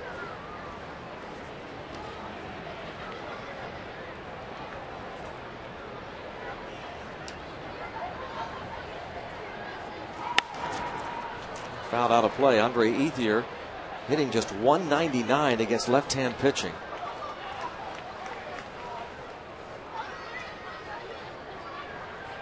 Though he did hit that walk-off home run when the Pirates were in L.A. against the lefty Phil DeMatre. 22 of his 31 homers have come in Los Angeles. Most in a season by a left-hand hitter in Dodger Stadium history, and he offers Donnie Veal has 3 strikeouts and 2 scoreless. At the halfway mark, it's a 3-1 Pirates lead.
AT&T, the nation's fastest 3G network. AT&T, your world delivered. Beautiful city of Pittsburgh, and the world got a chance to see this city. G20 summit concluding today. In fact, President Obama, we understand, left in his motorcade. I want to say it was about 5:30. He never runs into traffic, does he? No, he has no trouble with it. And that is rush hour. Garrett Jones, a swing and a miss, thanks to David Jaros, who let us know that the question we tossed around about the 4 Dodgers in the same season hit 30 or more homers. It occurred in 1977. Steve Garvey, Reggie Smith, Dusty Baker, and Ron Cey. See? See what? Told you. You didn't think it was an accurate story. No, I did. I just think you were wrong in terms of who you thought the 4 were. Also got another note from someone who agrees with you on that out call at first. They believe you were right on the money. It should have been an error. I think that's ridiculous. Ball fouled off the mask. Don't bait me. You're playing with fire. Another look at the foul ball. He's got double vision now. That home plate umpire, Gary Cederstrom. Ground ball to second.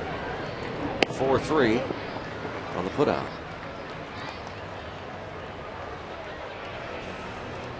Garrett Jones, 3 at-bats, a sacrifice fly, a single, and a ground out. Now Doumit reached on the error to Loney in the 3rd.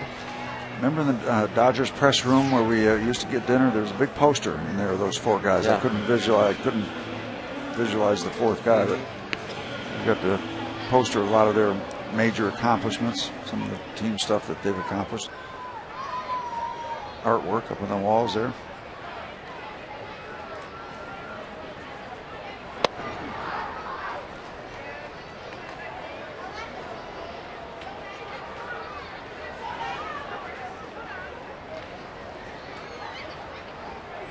'84th pitch coming to Doumit. An easy play for Hudson.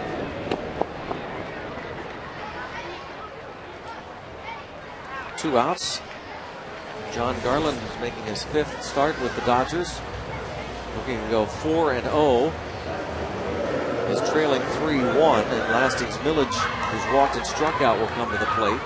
Doumit now 0 for 3 tonight.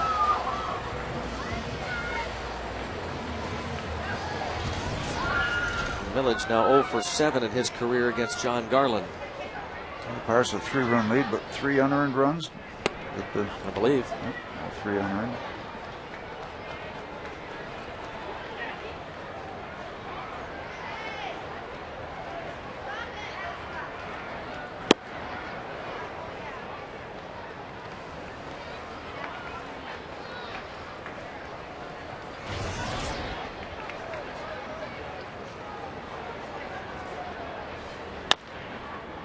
Tapper, Garland the easy play, and he has an easy 1-2-3, bottom of the 5th.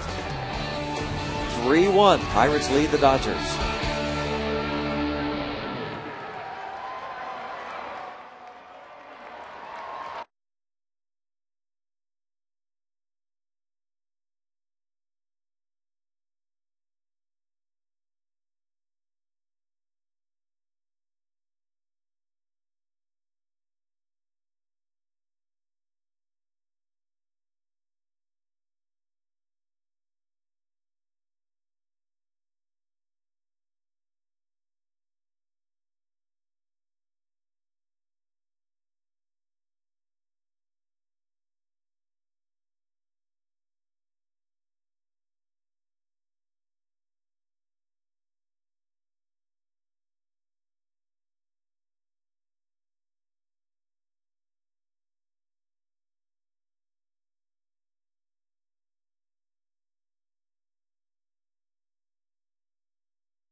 The pierogi race, just 3 more after this race.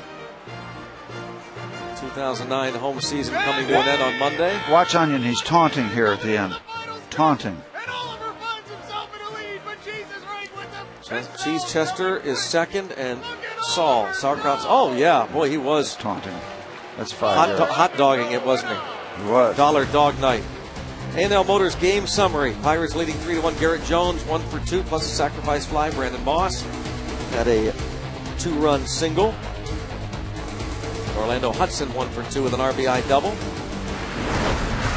Take a look at our A&L Motors game summary and highlight here the opposite field 2-run hit in front of Manny Ramirez in the 3rd inning. Brings home Andy LaRoche and Garrett Jones.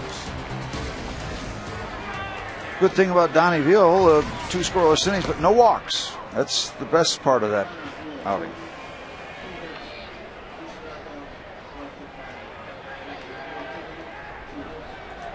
Very pleasant night here in the Berg. Manny Ramirez pops this up. Pirates been able to keep him in check.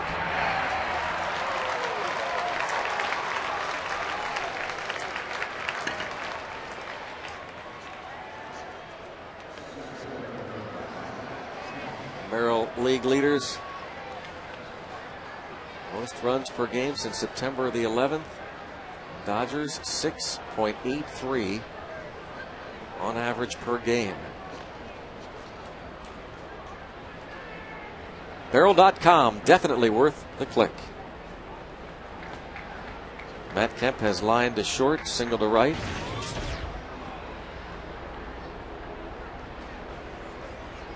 Steven Jackson's numbers.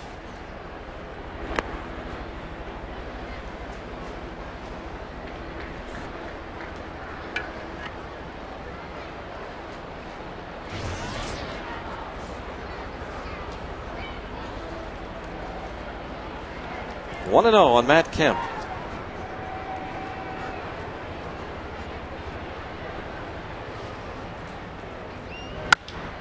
And a fly ball to deep center, but looks like McCutchen has some room. 2 down.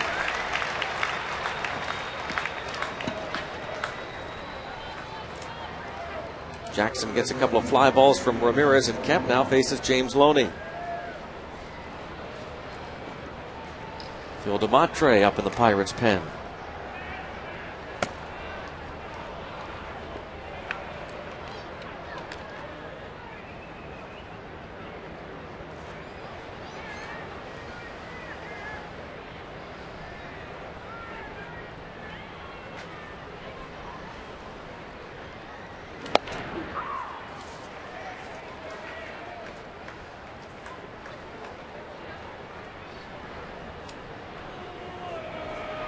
A 1 count on Loney.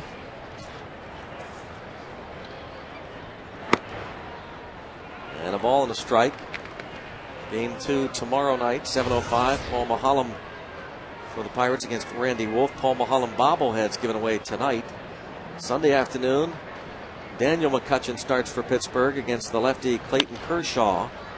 And then Monday, Zach Duke against Hiroki Kuroda. Fly ball to left. And Millage there. And Jackson.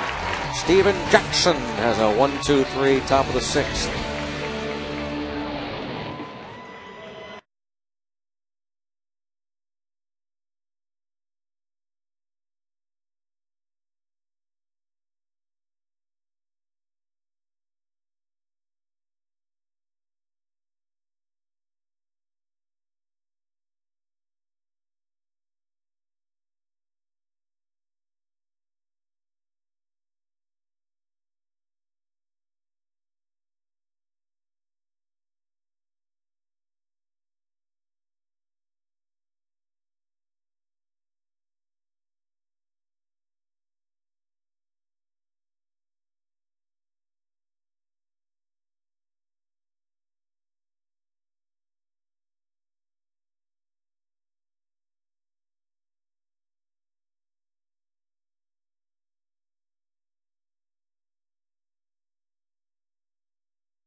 Third inning.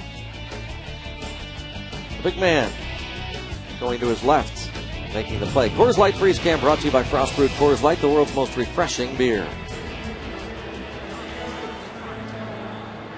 Franco's here.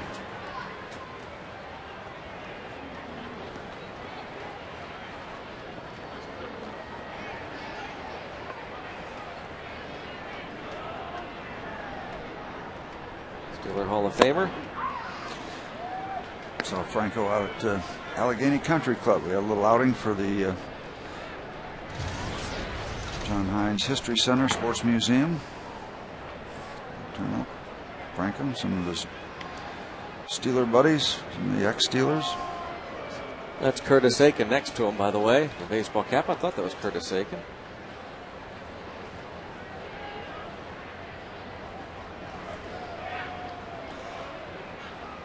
Former Pit Star.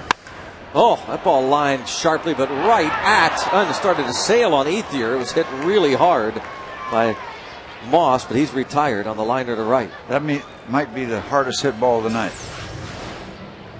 More than might be.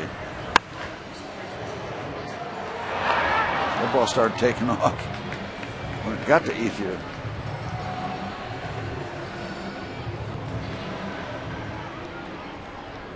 Ooh, Marlin. That was a bullet.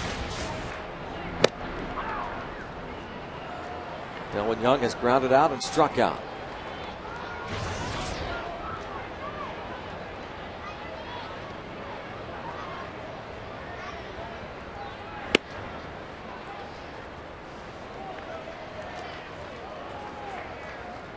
This one-time Dodger, Delwyn Young, picked up by the Pirates in April.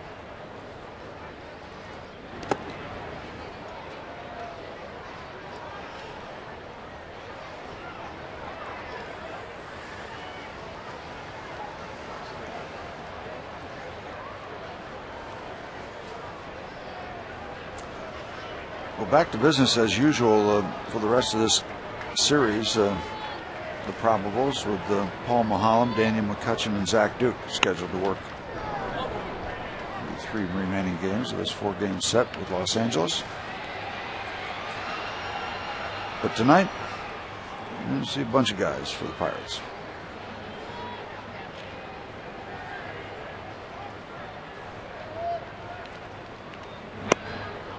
And now full count on Delwyn Young. Just walk issued by John Garland. That was to Millage early. He's picked up 5 strikeouts. For the gap in left center field, Delwyn Young has more than just a hit, it's extra bases. A double. That's got to feel a lot better.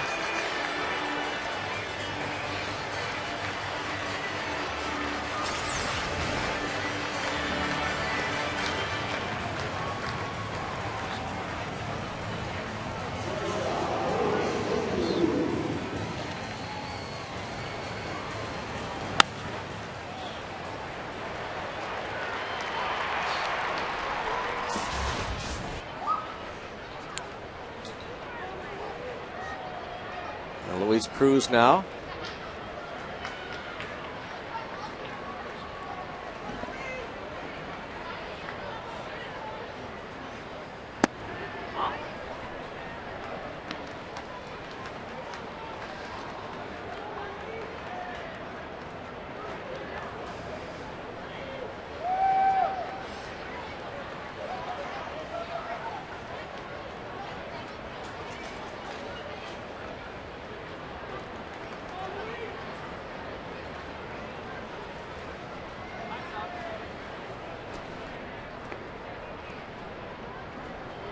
One ball, no strikes on Cruz.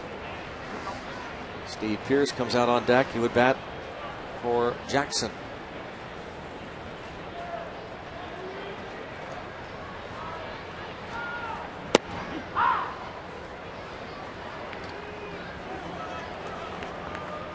Said earlier that Cruz getting the start at short. Ronnie Cedeno, bit of a tight hamstring.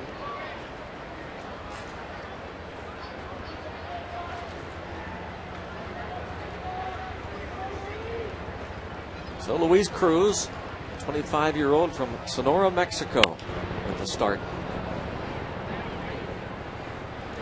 And it's 1 ball and 2 strikes.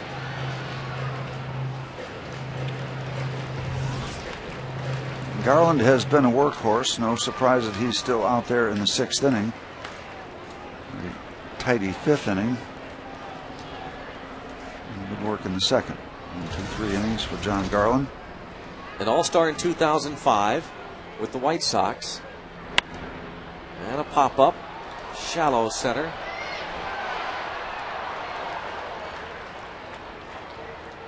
Kemp makes the play for the 2nd out. Monday, Pirates-Dodgers final home game is a 12:35 matinee game, a business person special, plus alumni autographs before the game out at the Trib Total Media Hall of Fame Club in left field. Sid Bream, John Candelaria, Dave Justy will be out there signing autographs. Also, all fans will get a 2010 magnetic schedule courtesy of PNC. For tickets, visit Pirates.com. It's this Monday, 12:35 matinee. Get here early and get out to the Trib Total Media Hall of Fame Club. Alasario loosening up in the bullpen for LA. Pirates will open up the 2010 season against the Dodgers, not in LA, but here at PNC Park, Monday, April the 5th. I wonder, will they be the defending world champions when they come to town in 2010? They're talented enough to go places. Yep. Strike on Pearce.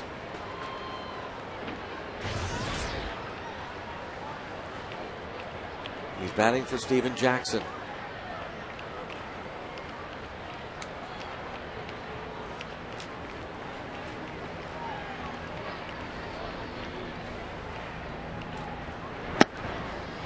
Pierce has had an extended look at first base after the trade of Adam LaRoche to Boston. Of course, LaRoche then dealt back to Atlanta.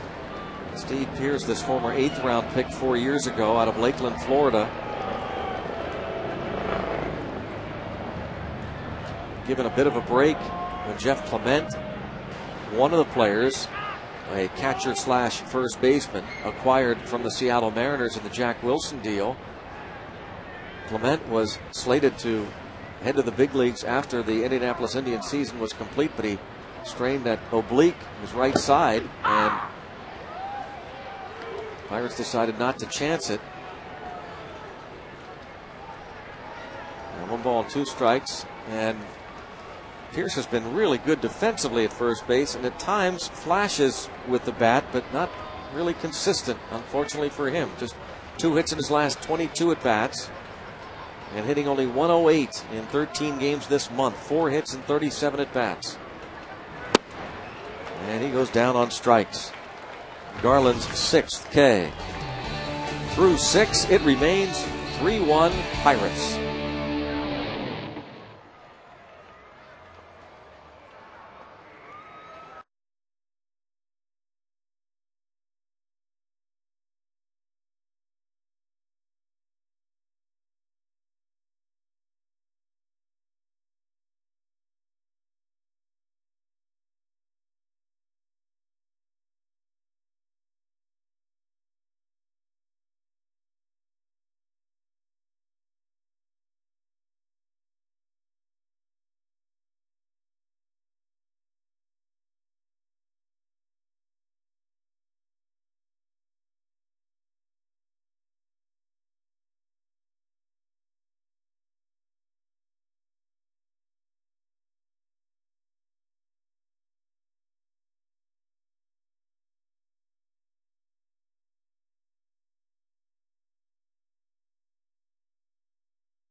Scoreless innings. Johnny Veal, a couple of scoreless with 3 strikeouts along the way, and Steven Jackson. I think Manny Ramirez here. Ramirez 0 for 3 tonight. Jackson a 1-2-3-6. The Aspinall plays that made you smile.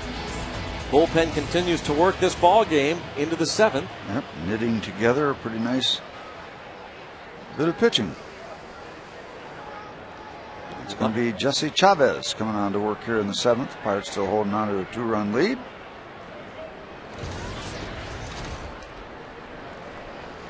Chavez has been roughed up lately.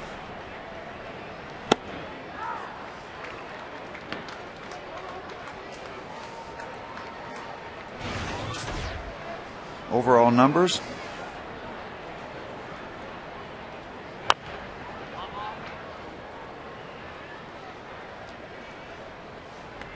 But he's had a fine rookie season. Jesse Chavez. All things considered, you know, his first full year.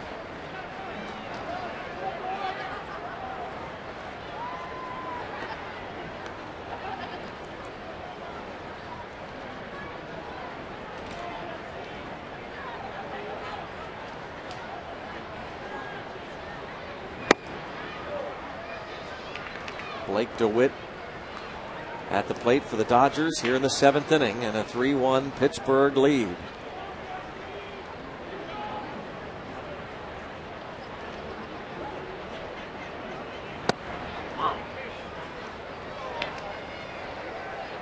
2-2 on DeWitt.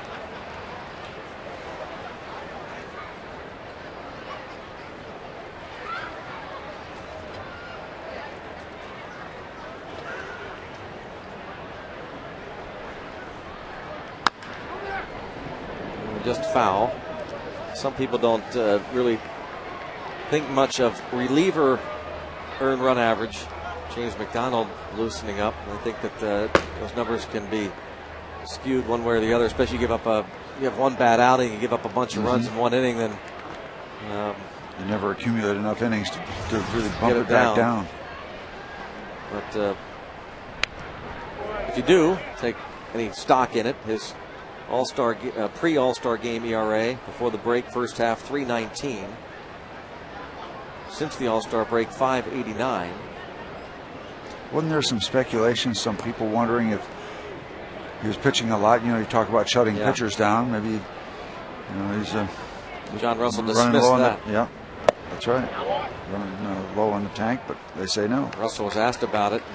Like there was a published report a little over a week ago that said he was going to be down to 3 outings, and John Russell laughed at it, said, I don't know where people get these things. Fly ball to left, and Millage makes the catch.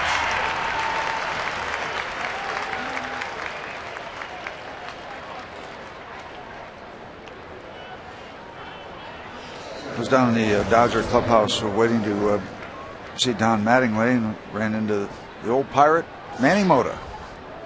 Been in baseball forever, and they love him in Los Angeles, what he's done for that organization. We liked what we had with Manny Mota in Pittsburgh during the latter part of the 60s. A real classy guy from the Dominican Republic. Played a lot of outfield for the Pirates. And Mateo Alou, one of the Alou brothers. Pinch hitter extraordinaire, Manny Mota. He has been with the Dodgers a lot of years now. Orlando Hudson in his first year as a Dodger, and he's been quite a pickup. With 60 runs batted in. And right to the shortstop. Isn't it interesting that here we are, 2 outs in the 7th inning. We showed you a graphic at the outset of the telecast about the woes of the Pirates bullpen. Yeah. And it's essentially a bullpen game from the start with Karstens. And here they are holding in check the league's top offense to 1 run on 5 hits, 2 outs into the 7th inning.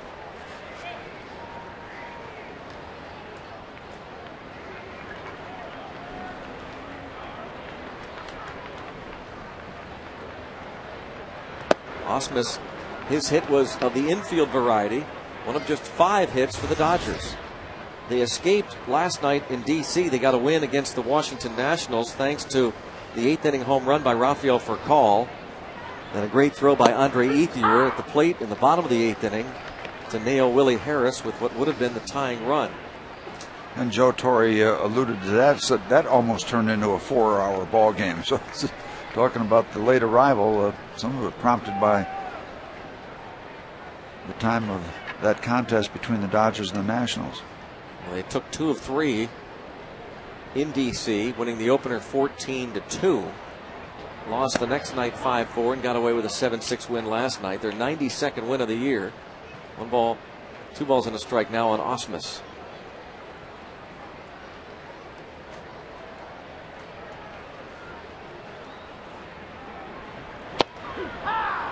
Two and 2.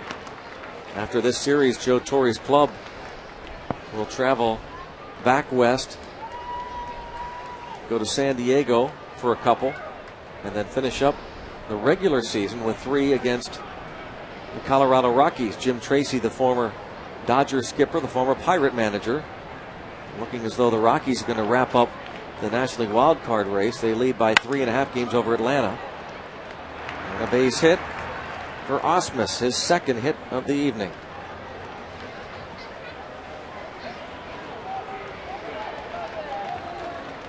Here's a guy that became a popular Pirate in his 1 season, Doug Minkiewicz.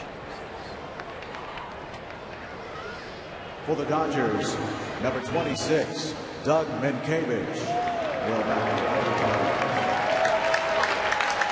talking to Doug down in the locker room of the Dodgers, saying that he's feeling a lot better. Of course, now they picked up Jim Thome. They got Jim Thome available,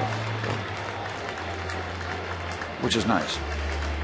And in the back pocket. Minkevich dislocated his right shoulder while sliding awkwardly into second base back in April. Came off the disabled list September the 2nd. You might recall that he really didn't have a job. Just about ready to go into spring training. And the Pirates, the last minute, got into some discussions with him, and he was about ready to go to Bradenton when the Dodgers came calling.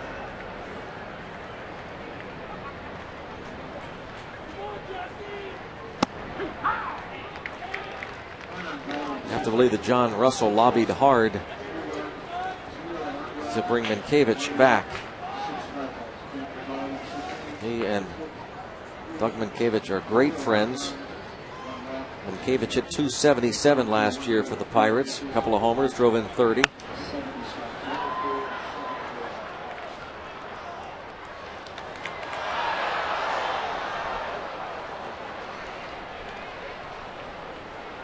Oh, 0-2 on this veteran.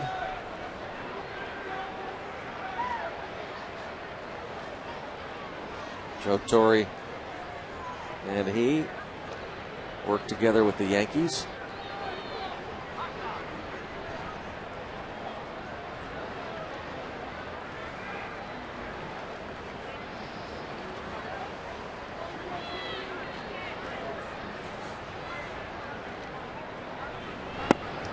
And Chavez gets Minkevich. Pirates still leading 3-1.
In the second inning, almost got Brad Ausmus at first. What he did do is save a run. Very important run at that. Tonight's Mercedes-Benz E-Class attention assist of the game. James McDonald now in relief. John Garland went 6. Yep, gave up 3 runs, 3 unearned runs, but he's on the hook.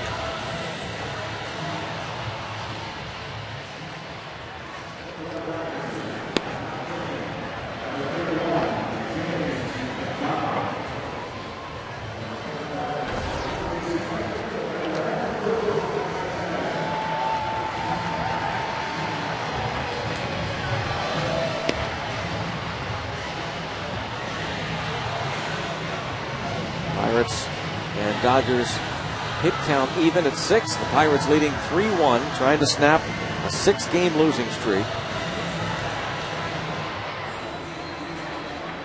And keep the Dodgers, at least for the time being, from clinching a postseason berth.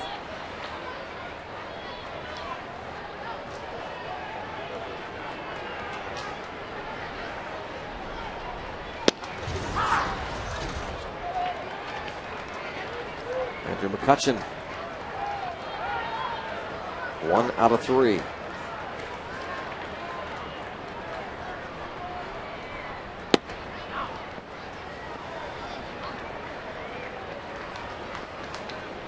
One ball, one strike on McCutchen.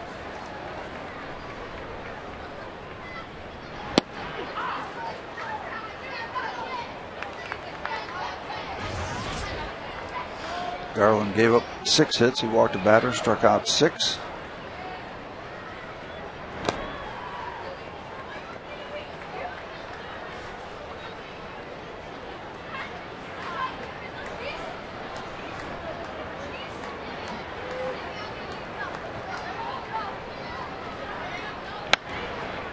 Still 2-2.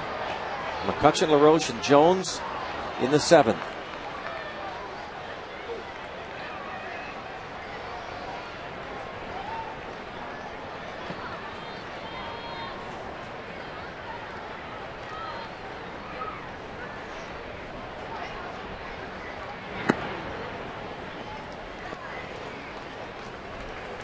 And now full count.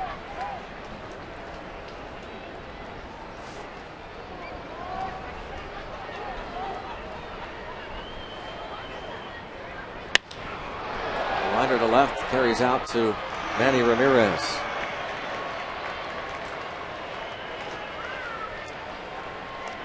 Makes the play. Manny Ramirez has been obviously a huge part of their offense. He was suspended 50 games in early May, was batting .348 with 6 homers, 20 RBIs through the first 27 games before the suspension. He's hit 13 homers and driven in 41 in the 70 games since. He will be due up 3rd in the 8th inning. And past DeWitt. The former Dodger, Andy LaRoche, with his 2nd hit. He has to love that. Yep. The love coming through against his former club. Yeah, a lot of guys downplay that, but and you know, they don't ride it into the sunset. But yeah, it does feel that you let me go for whatever reason. Here's what I'm capable of doing.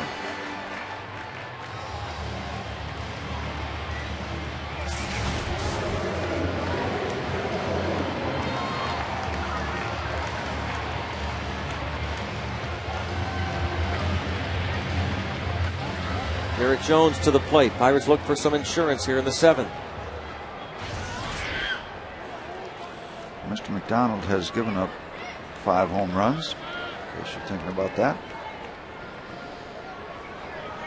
Always anxious to see how Garrett Jones performs with men on base. Good to see him get that hit in the 3rd inning. We've talked about it. The fact that his batting average about .350 with nobody on.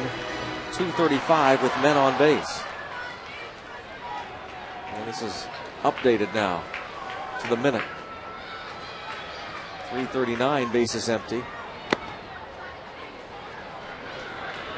With men on .235.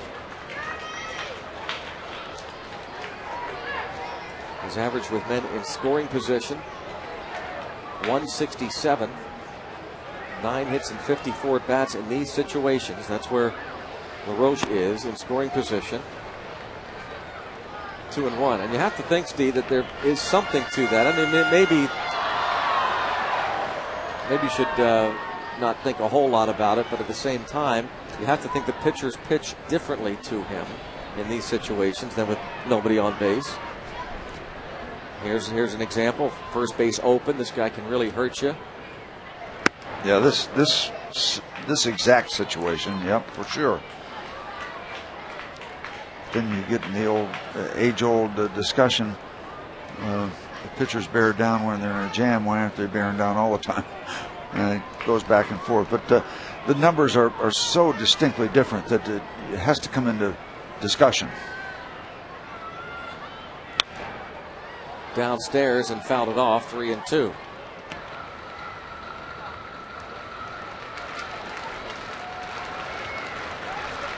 Pitcher saying maybe if you hunker down enough, Not as many guys get on base. But on the other side of the coin, people feel that some pitchers are able to reach back, get a little extra, concentrate a little more. Garrett Jones leads all rookies with 20 homers. The club record for the most by left-hand hitting rookie. The Dodgers certainly respect those numbers as they play pretty much straight away and deep. Draws the walk. They were pitching very carefully to Garrett Jones, and now they face Doumit. I almost mistakenly wrote on my scorecard intentional walk. Somewhat.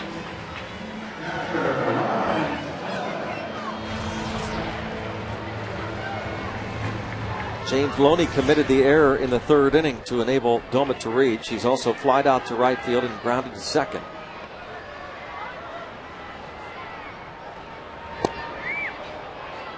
Misses the off speed and shakes his head as he walks out of that left-hand hitter's batter's box.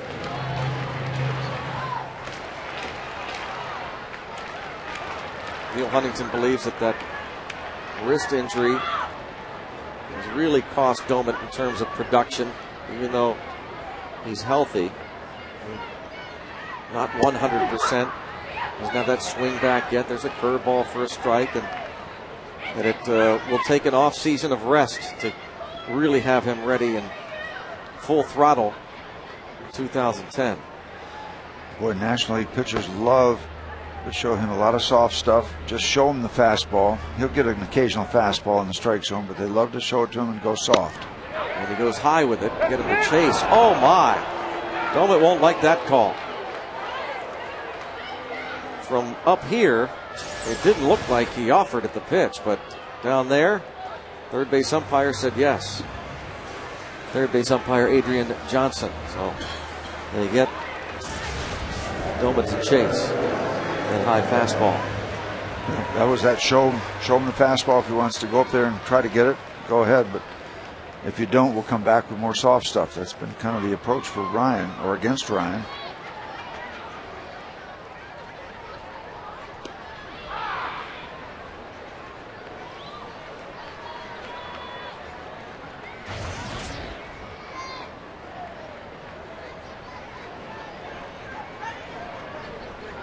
Two on for Millage. It's fouled out of play. Millage hitting .225 with men in scoring position.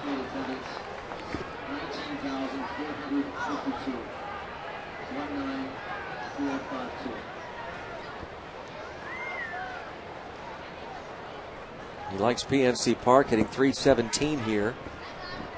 .247 on the road. Lasting's Millage. Kind of reflects the team. Yeah.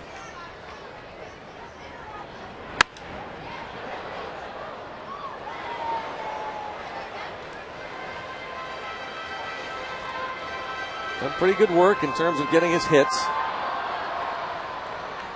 Buck still looking for some production. That left field spot. We'll get some, not a lot of home runs, some gap shots and RBIs.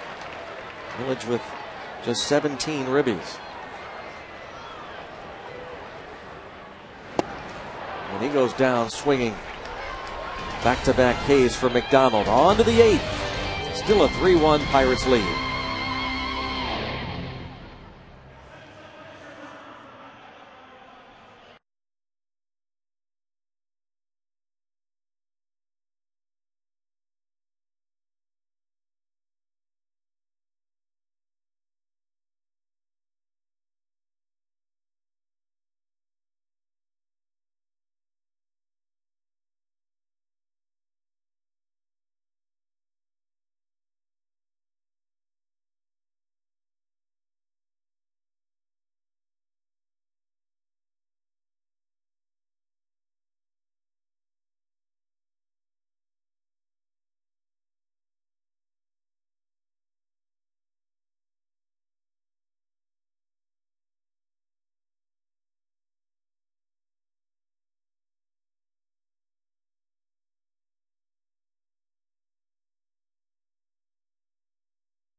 8-2 and a 2.10 ERA. And before the game, Neil Huntington, the Pirates general manager, honored not only Rudy Owens, but Mike Zano, one of the trainers. Rudy Owens' dad is there, shaking Neil Huntington's hand there. And then the trainer, strike called on Rafael Furcal.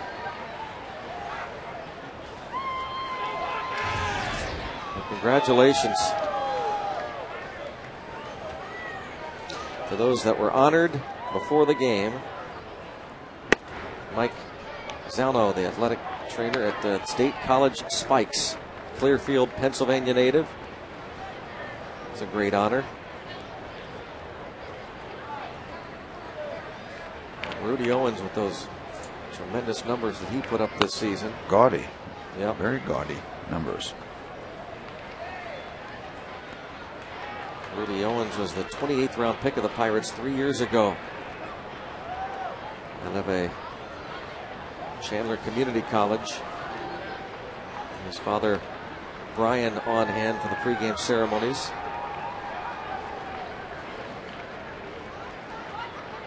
And Alvarez was not able to be here tonight, of course, because he's involved in the World Cup. A base hit to left for Furcal to start the 8th.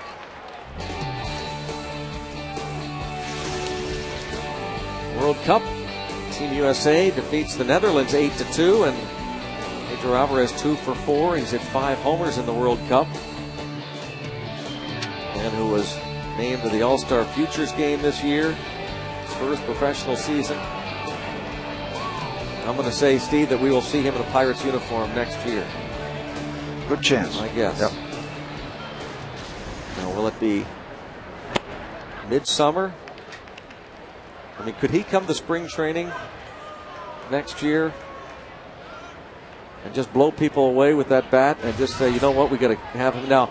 I understand all the talk, and it's understandable that the major league teams, not just the Pirates, a lot of clubs don't want to start that arbitration clock. So a lot of times these teams will keep the players in the minors for a little while at the beginning. But that's your blue chip guy. Yeah. I can't see anybody getting hung up on how long you're going to have him if he's that good. He's your man. He's your guy. I think you're right. I think if he goes down to spring training and it's certainly possible. Everybody's so hungry, not just the fans, not just people around, management too. They're hungry for somebody to come in that can excite. And if he has a big spring training, I mean, he's a college guy. It's not like a high school kid. Right. So there's a factor there too. He's been around some pretty good competition before he became a professional.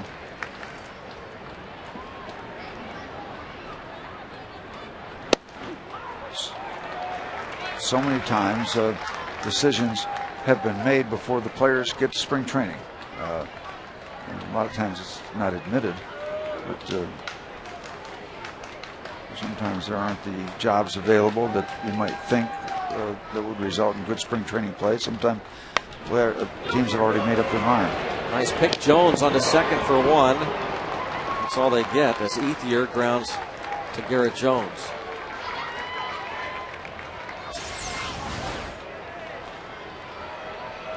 There's the pick by Garrett. The soft hands. Manny gets the usual welcome. His team down by 2. By the way, Dash, Greg Simkovich, thank you for all the help, man. He kind of runs the joint he up does. here. He's done a tremendous job too, Greg. We thank you very much. Yep. He's a very talented actor. He'll be heading after the season to L.A., do some acting work. All right. Up there, spend a few months. He really is. Need a couple of agents, like road agents? Thanks for the help all year. Good stuff. From Dash. I had somebody for the longest time, when I got to the ballpark here, one of the ushers calling me Dash. And I finally said, that's not my nickname. 4-6-3. Well, in a flash, Jesse Chavez gets Manny Ramirez to bounce into an inning-ending double play. And the Pirates still lead 3-1.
On FSN Pittsburgh is brought to you by Southwest Airlines. Want to see what a real airline is like? Go to southwest.com. Grab your bag. It's on. 3-1, bottom of the 8th. Beautiful Pittsburgh, Pennsylvania. Pirates round out their home schedule. The curveball to Brandon Moss. He has struck out, singled in a pair, and lined to right. I don't know who's running the RoboCam, Dale or whoever it might be, but they do a great job as Moss is hit by the McDonald pitch. Leadoff batter hit by a pitch. Now, this is not our last telecast on FSN. Don't get us wrong. But Steve and I with all the personnel. Are this is our last home telecast. Now, Steve doesn't do home games. Yes, I do. Road games. No, I don't. So we'll be doing a couple of road games in Chicago next week as Moss is hit by the pitch. Hey, we can't forget the incomparable Neil Snyder. Or Neil Sider. Neil Snyder. Neil Sider. Neil? No, you're right. You can't forget Neil.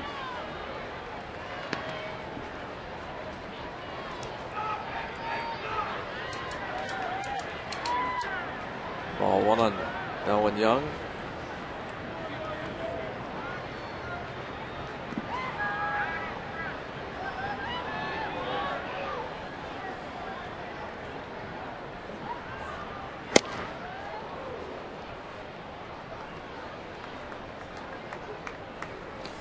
We're running down the road with a pretty interesting story here, Greg, with the bullpen game. Yep. Jeff Carson's the first three, and then good. Donnie Veal, Jackson, Chavez. Just one run given up to the Dodgers.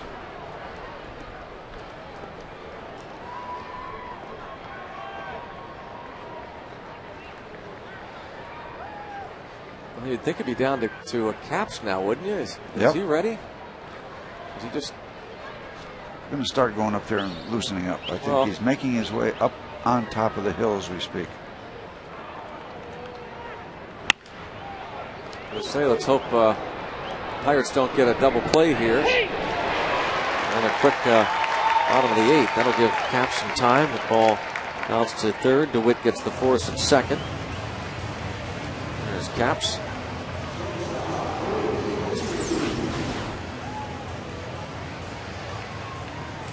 Play by DeWitt earlier in the ball game. He threw a ball away.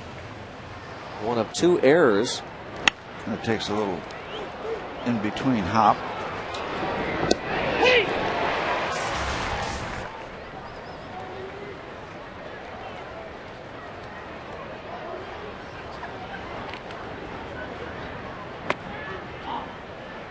As Perry Hill says, the good guys, the ball does not stay in the glove very long. That ball stayed in the glove a little bit longer than Blake DeWitt would want. So he had to take a little bit of an awkward hop and a long throw to second. So a lot of things going into that double play not being turned.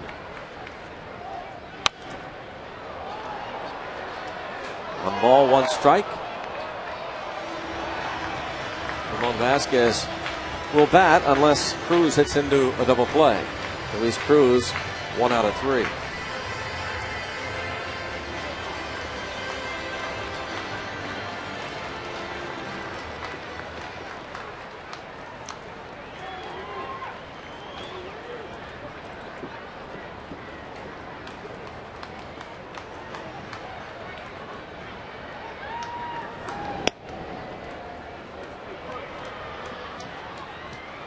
It's up to the official scorer's decision, and still a lot of baseball left, even though we're in the bottom of the 8th. I hope the Pirates can tack on and make it comfortable, but fun to start looking at who would be the winning pitcher.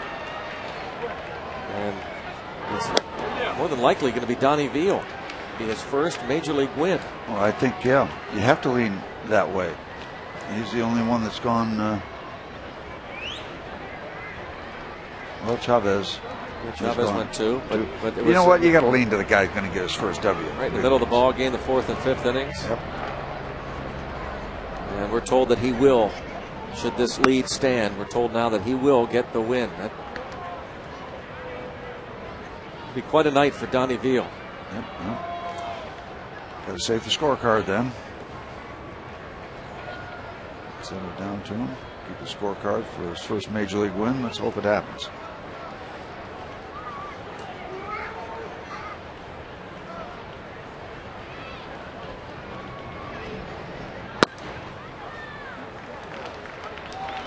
McDonald falls behind Cruz 3-1.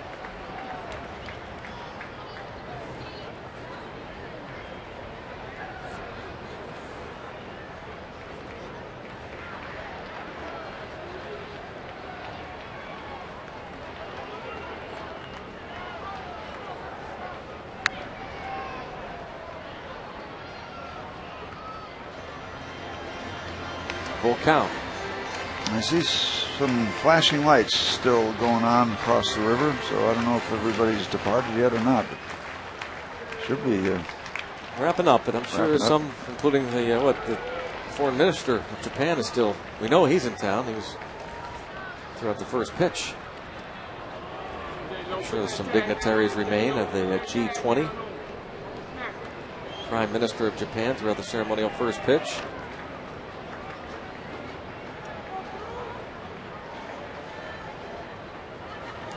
Britain, China, Russia, Japan. Hooked. A little bit out in the front. France, Argentina, Australia, Canada, Germany, Brazil, India, Indonesia, Italy, Mexico, Saudi Arabia, South Africa, South Korea, and Turkey. And of course, the United States hosting the G20 summit. There are the countries. The group of 20. President Obama held a news conference before departing, talking about the success of the G20 summit here in the city of Pittsburgh.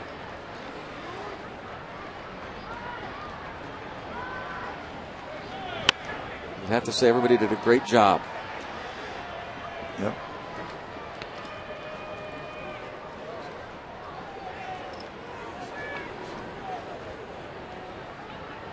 Police force and had a chance to show off our city.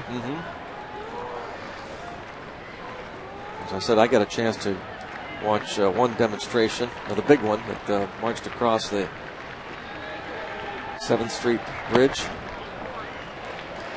I was very much involved. I was handed a International Burmese Monks Organization pamphlet. First and second. Brings up Ramon Vasquez. Steve, I asked you to go down there with me. You had other things to do. Yeah, I was getting ready for a ball game.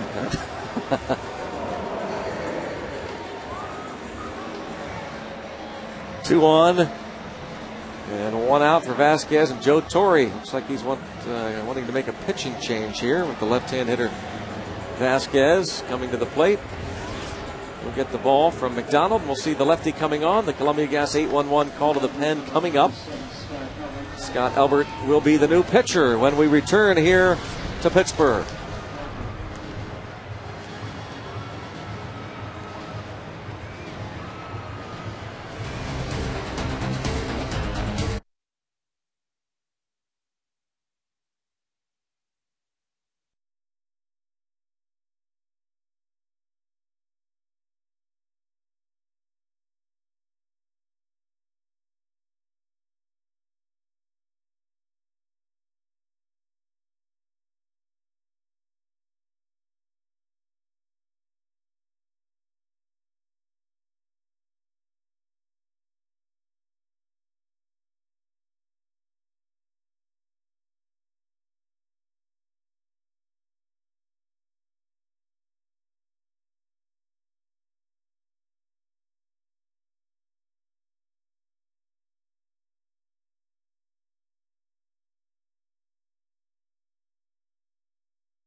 Road ahead for the Pittsburgh Pirates. 3 here at PNC Park to close out the home schedule. Tomorrow night, our last home telecast, then radio-only games. 1:30 first pitch on Sunday and 12:30 matinee game on Monday. We'll be televising Tuesday night here on FSN in the second half of the day-night doubleheader from Wrigley Field. That'll be our final telecast of the year. And then after the Cubs series, it's on to Cincinnati against the Reds for 3 games over next weekend. Now Robinson Diaz bats for Vasquez.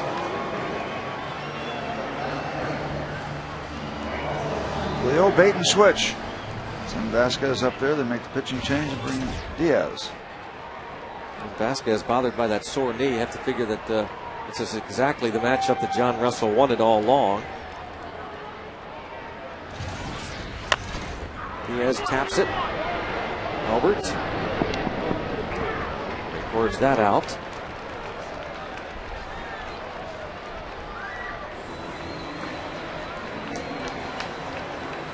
The runners move up 90 feet, 2 down, and Torre will come out again with McCutchen coming to the plate.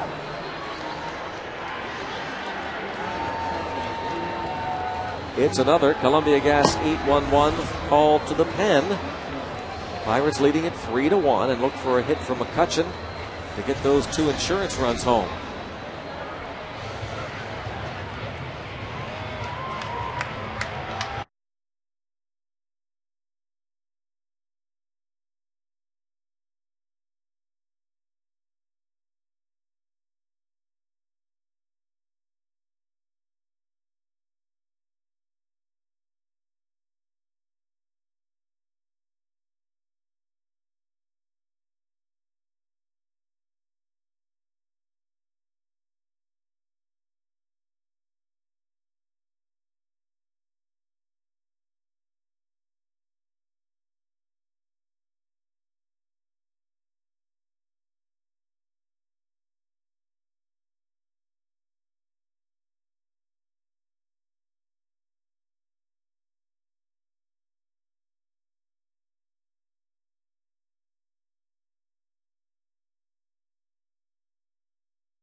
offense as they look to score a win at home against Seton LaSalle. McDonald's High School Football presented by Trib Total Media begins Thursday at 7 here on FSN.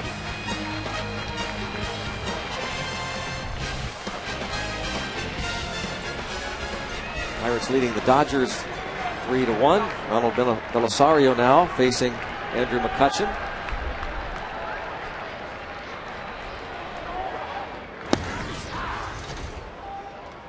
McCutchen reached on an infield hit and scored in the bottom of the first. Lined out to first baseman James Loney in the third.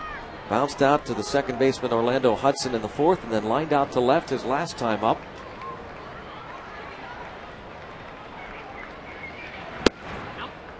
Misses away, 1 ball, 1 strike. The 4, 5, 6 men in the order for the Dodgers will be due up in the ninth. Good year for Belisario. Spent some time on the disabled list. Just about a month with a strained right elbow. Breaking pitch 2-1.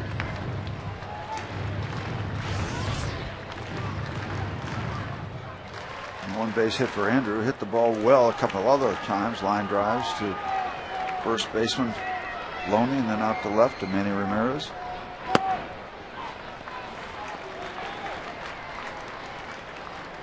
Three and 1 the count on McCutchen, who has lined out to Loney at first and lined out to Ramirez. Hit the ball well a couple of times in his 4 trips to the plate.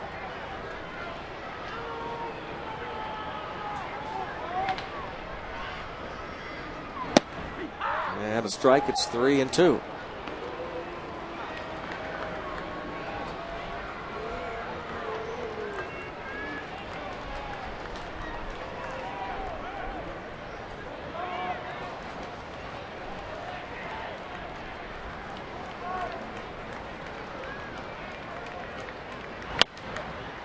Pop up and drifting out of play.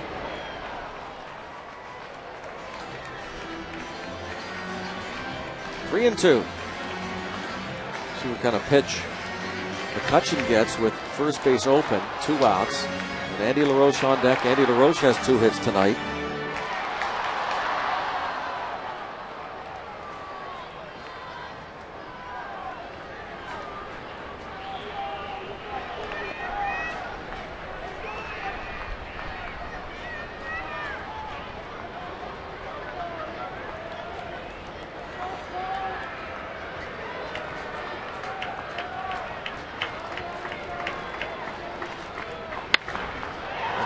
Fly ball.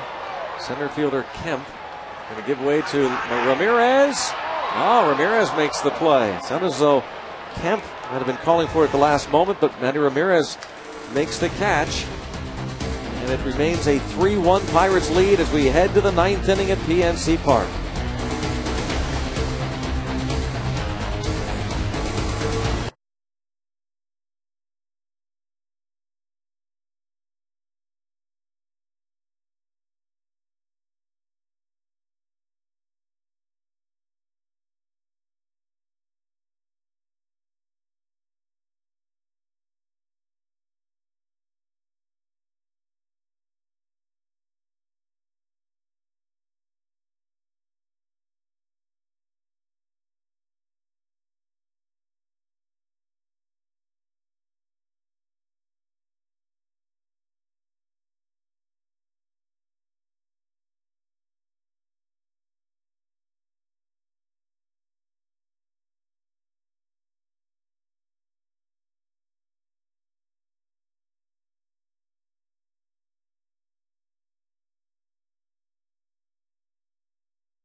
season.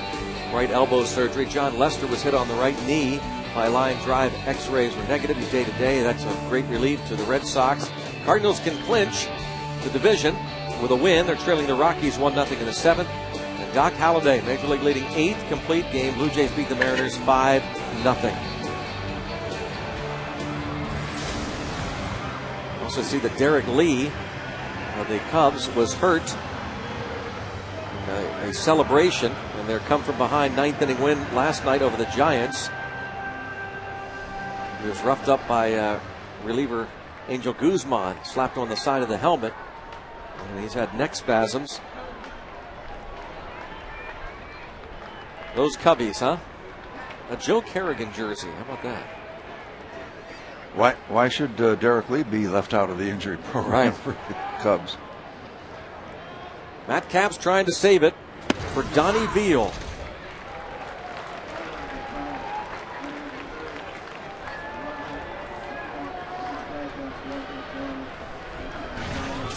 It would be a tough loss for Garland, who gives up 3 unearned runs.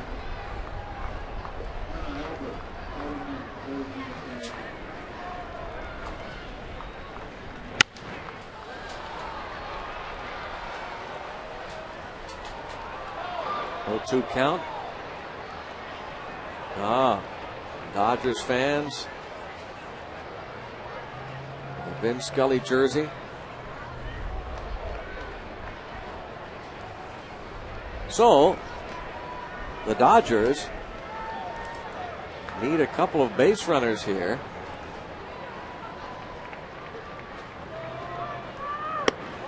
Oh, and Kemp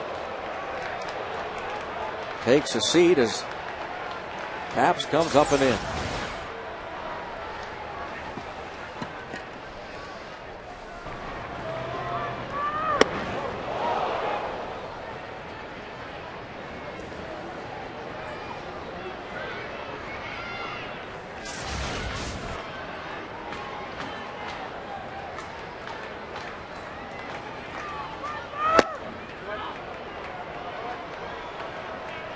And it's 2-2.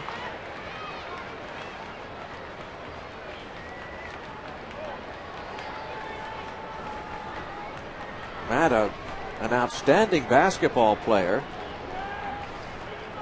in Oklahoma.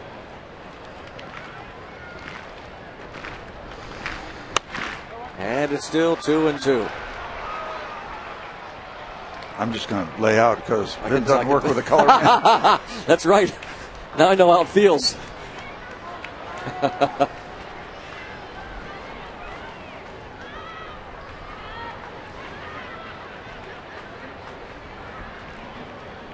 Two and two on. Who did he work with? Who was the guy with the eyebrows? Ross Porter. Ross Porter, Dodgers record. You talk about volume. Ross was cranking it. Oh, and he strikes out. Kemp looking on a dandy.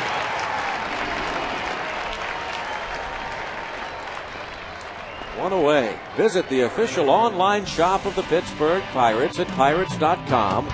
Browse the largest online selection of authentic team gear, including official caps, t-shirts, jerseys, collectibles, and more. Get your team gear straight from the source. Shop the pirates.com shop. Oh, it's a beautiful night for baseball. And a strike on Loney.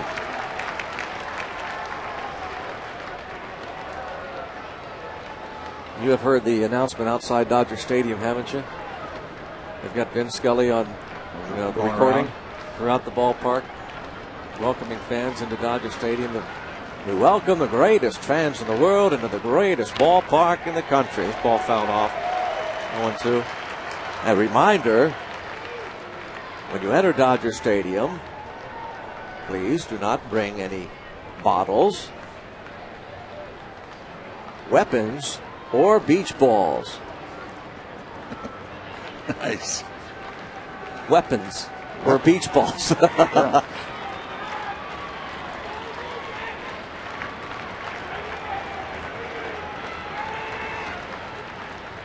Uh-oh.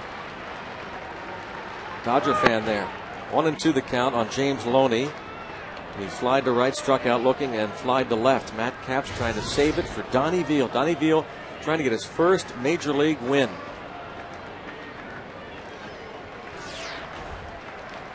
Somebody in the trailer said that the Pirates just trying to take that youngster under his wing.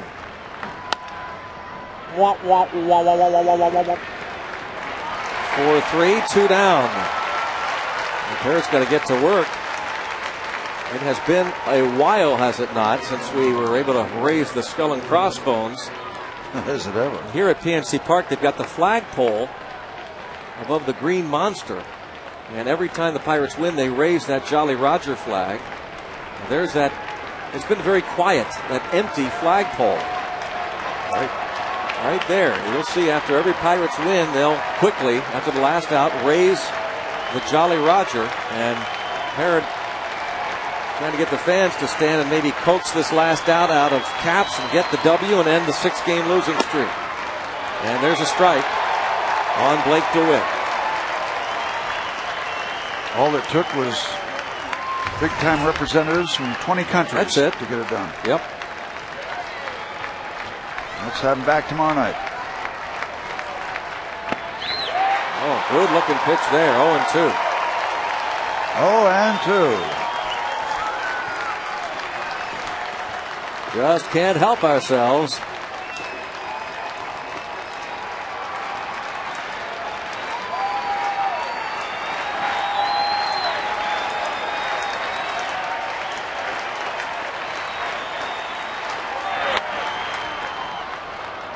Still 0-2 on Blake DeWitt. There he is, Donnie Veal. Maybe a pitch away from that first big league win.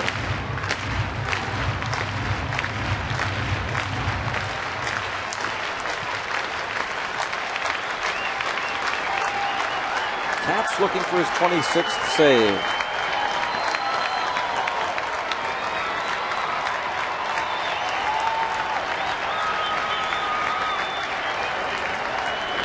And he gets it.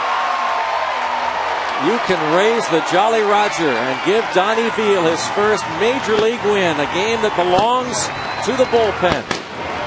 Boy, it sure did. And going into the ball game, didn't know what was going to happen. Didn't know how long Jeff Karstens, the starter, was going to go. He goes 3 innings. He gave up 1 run, and then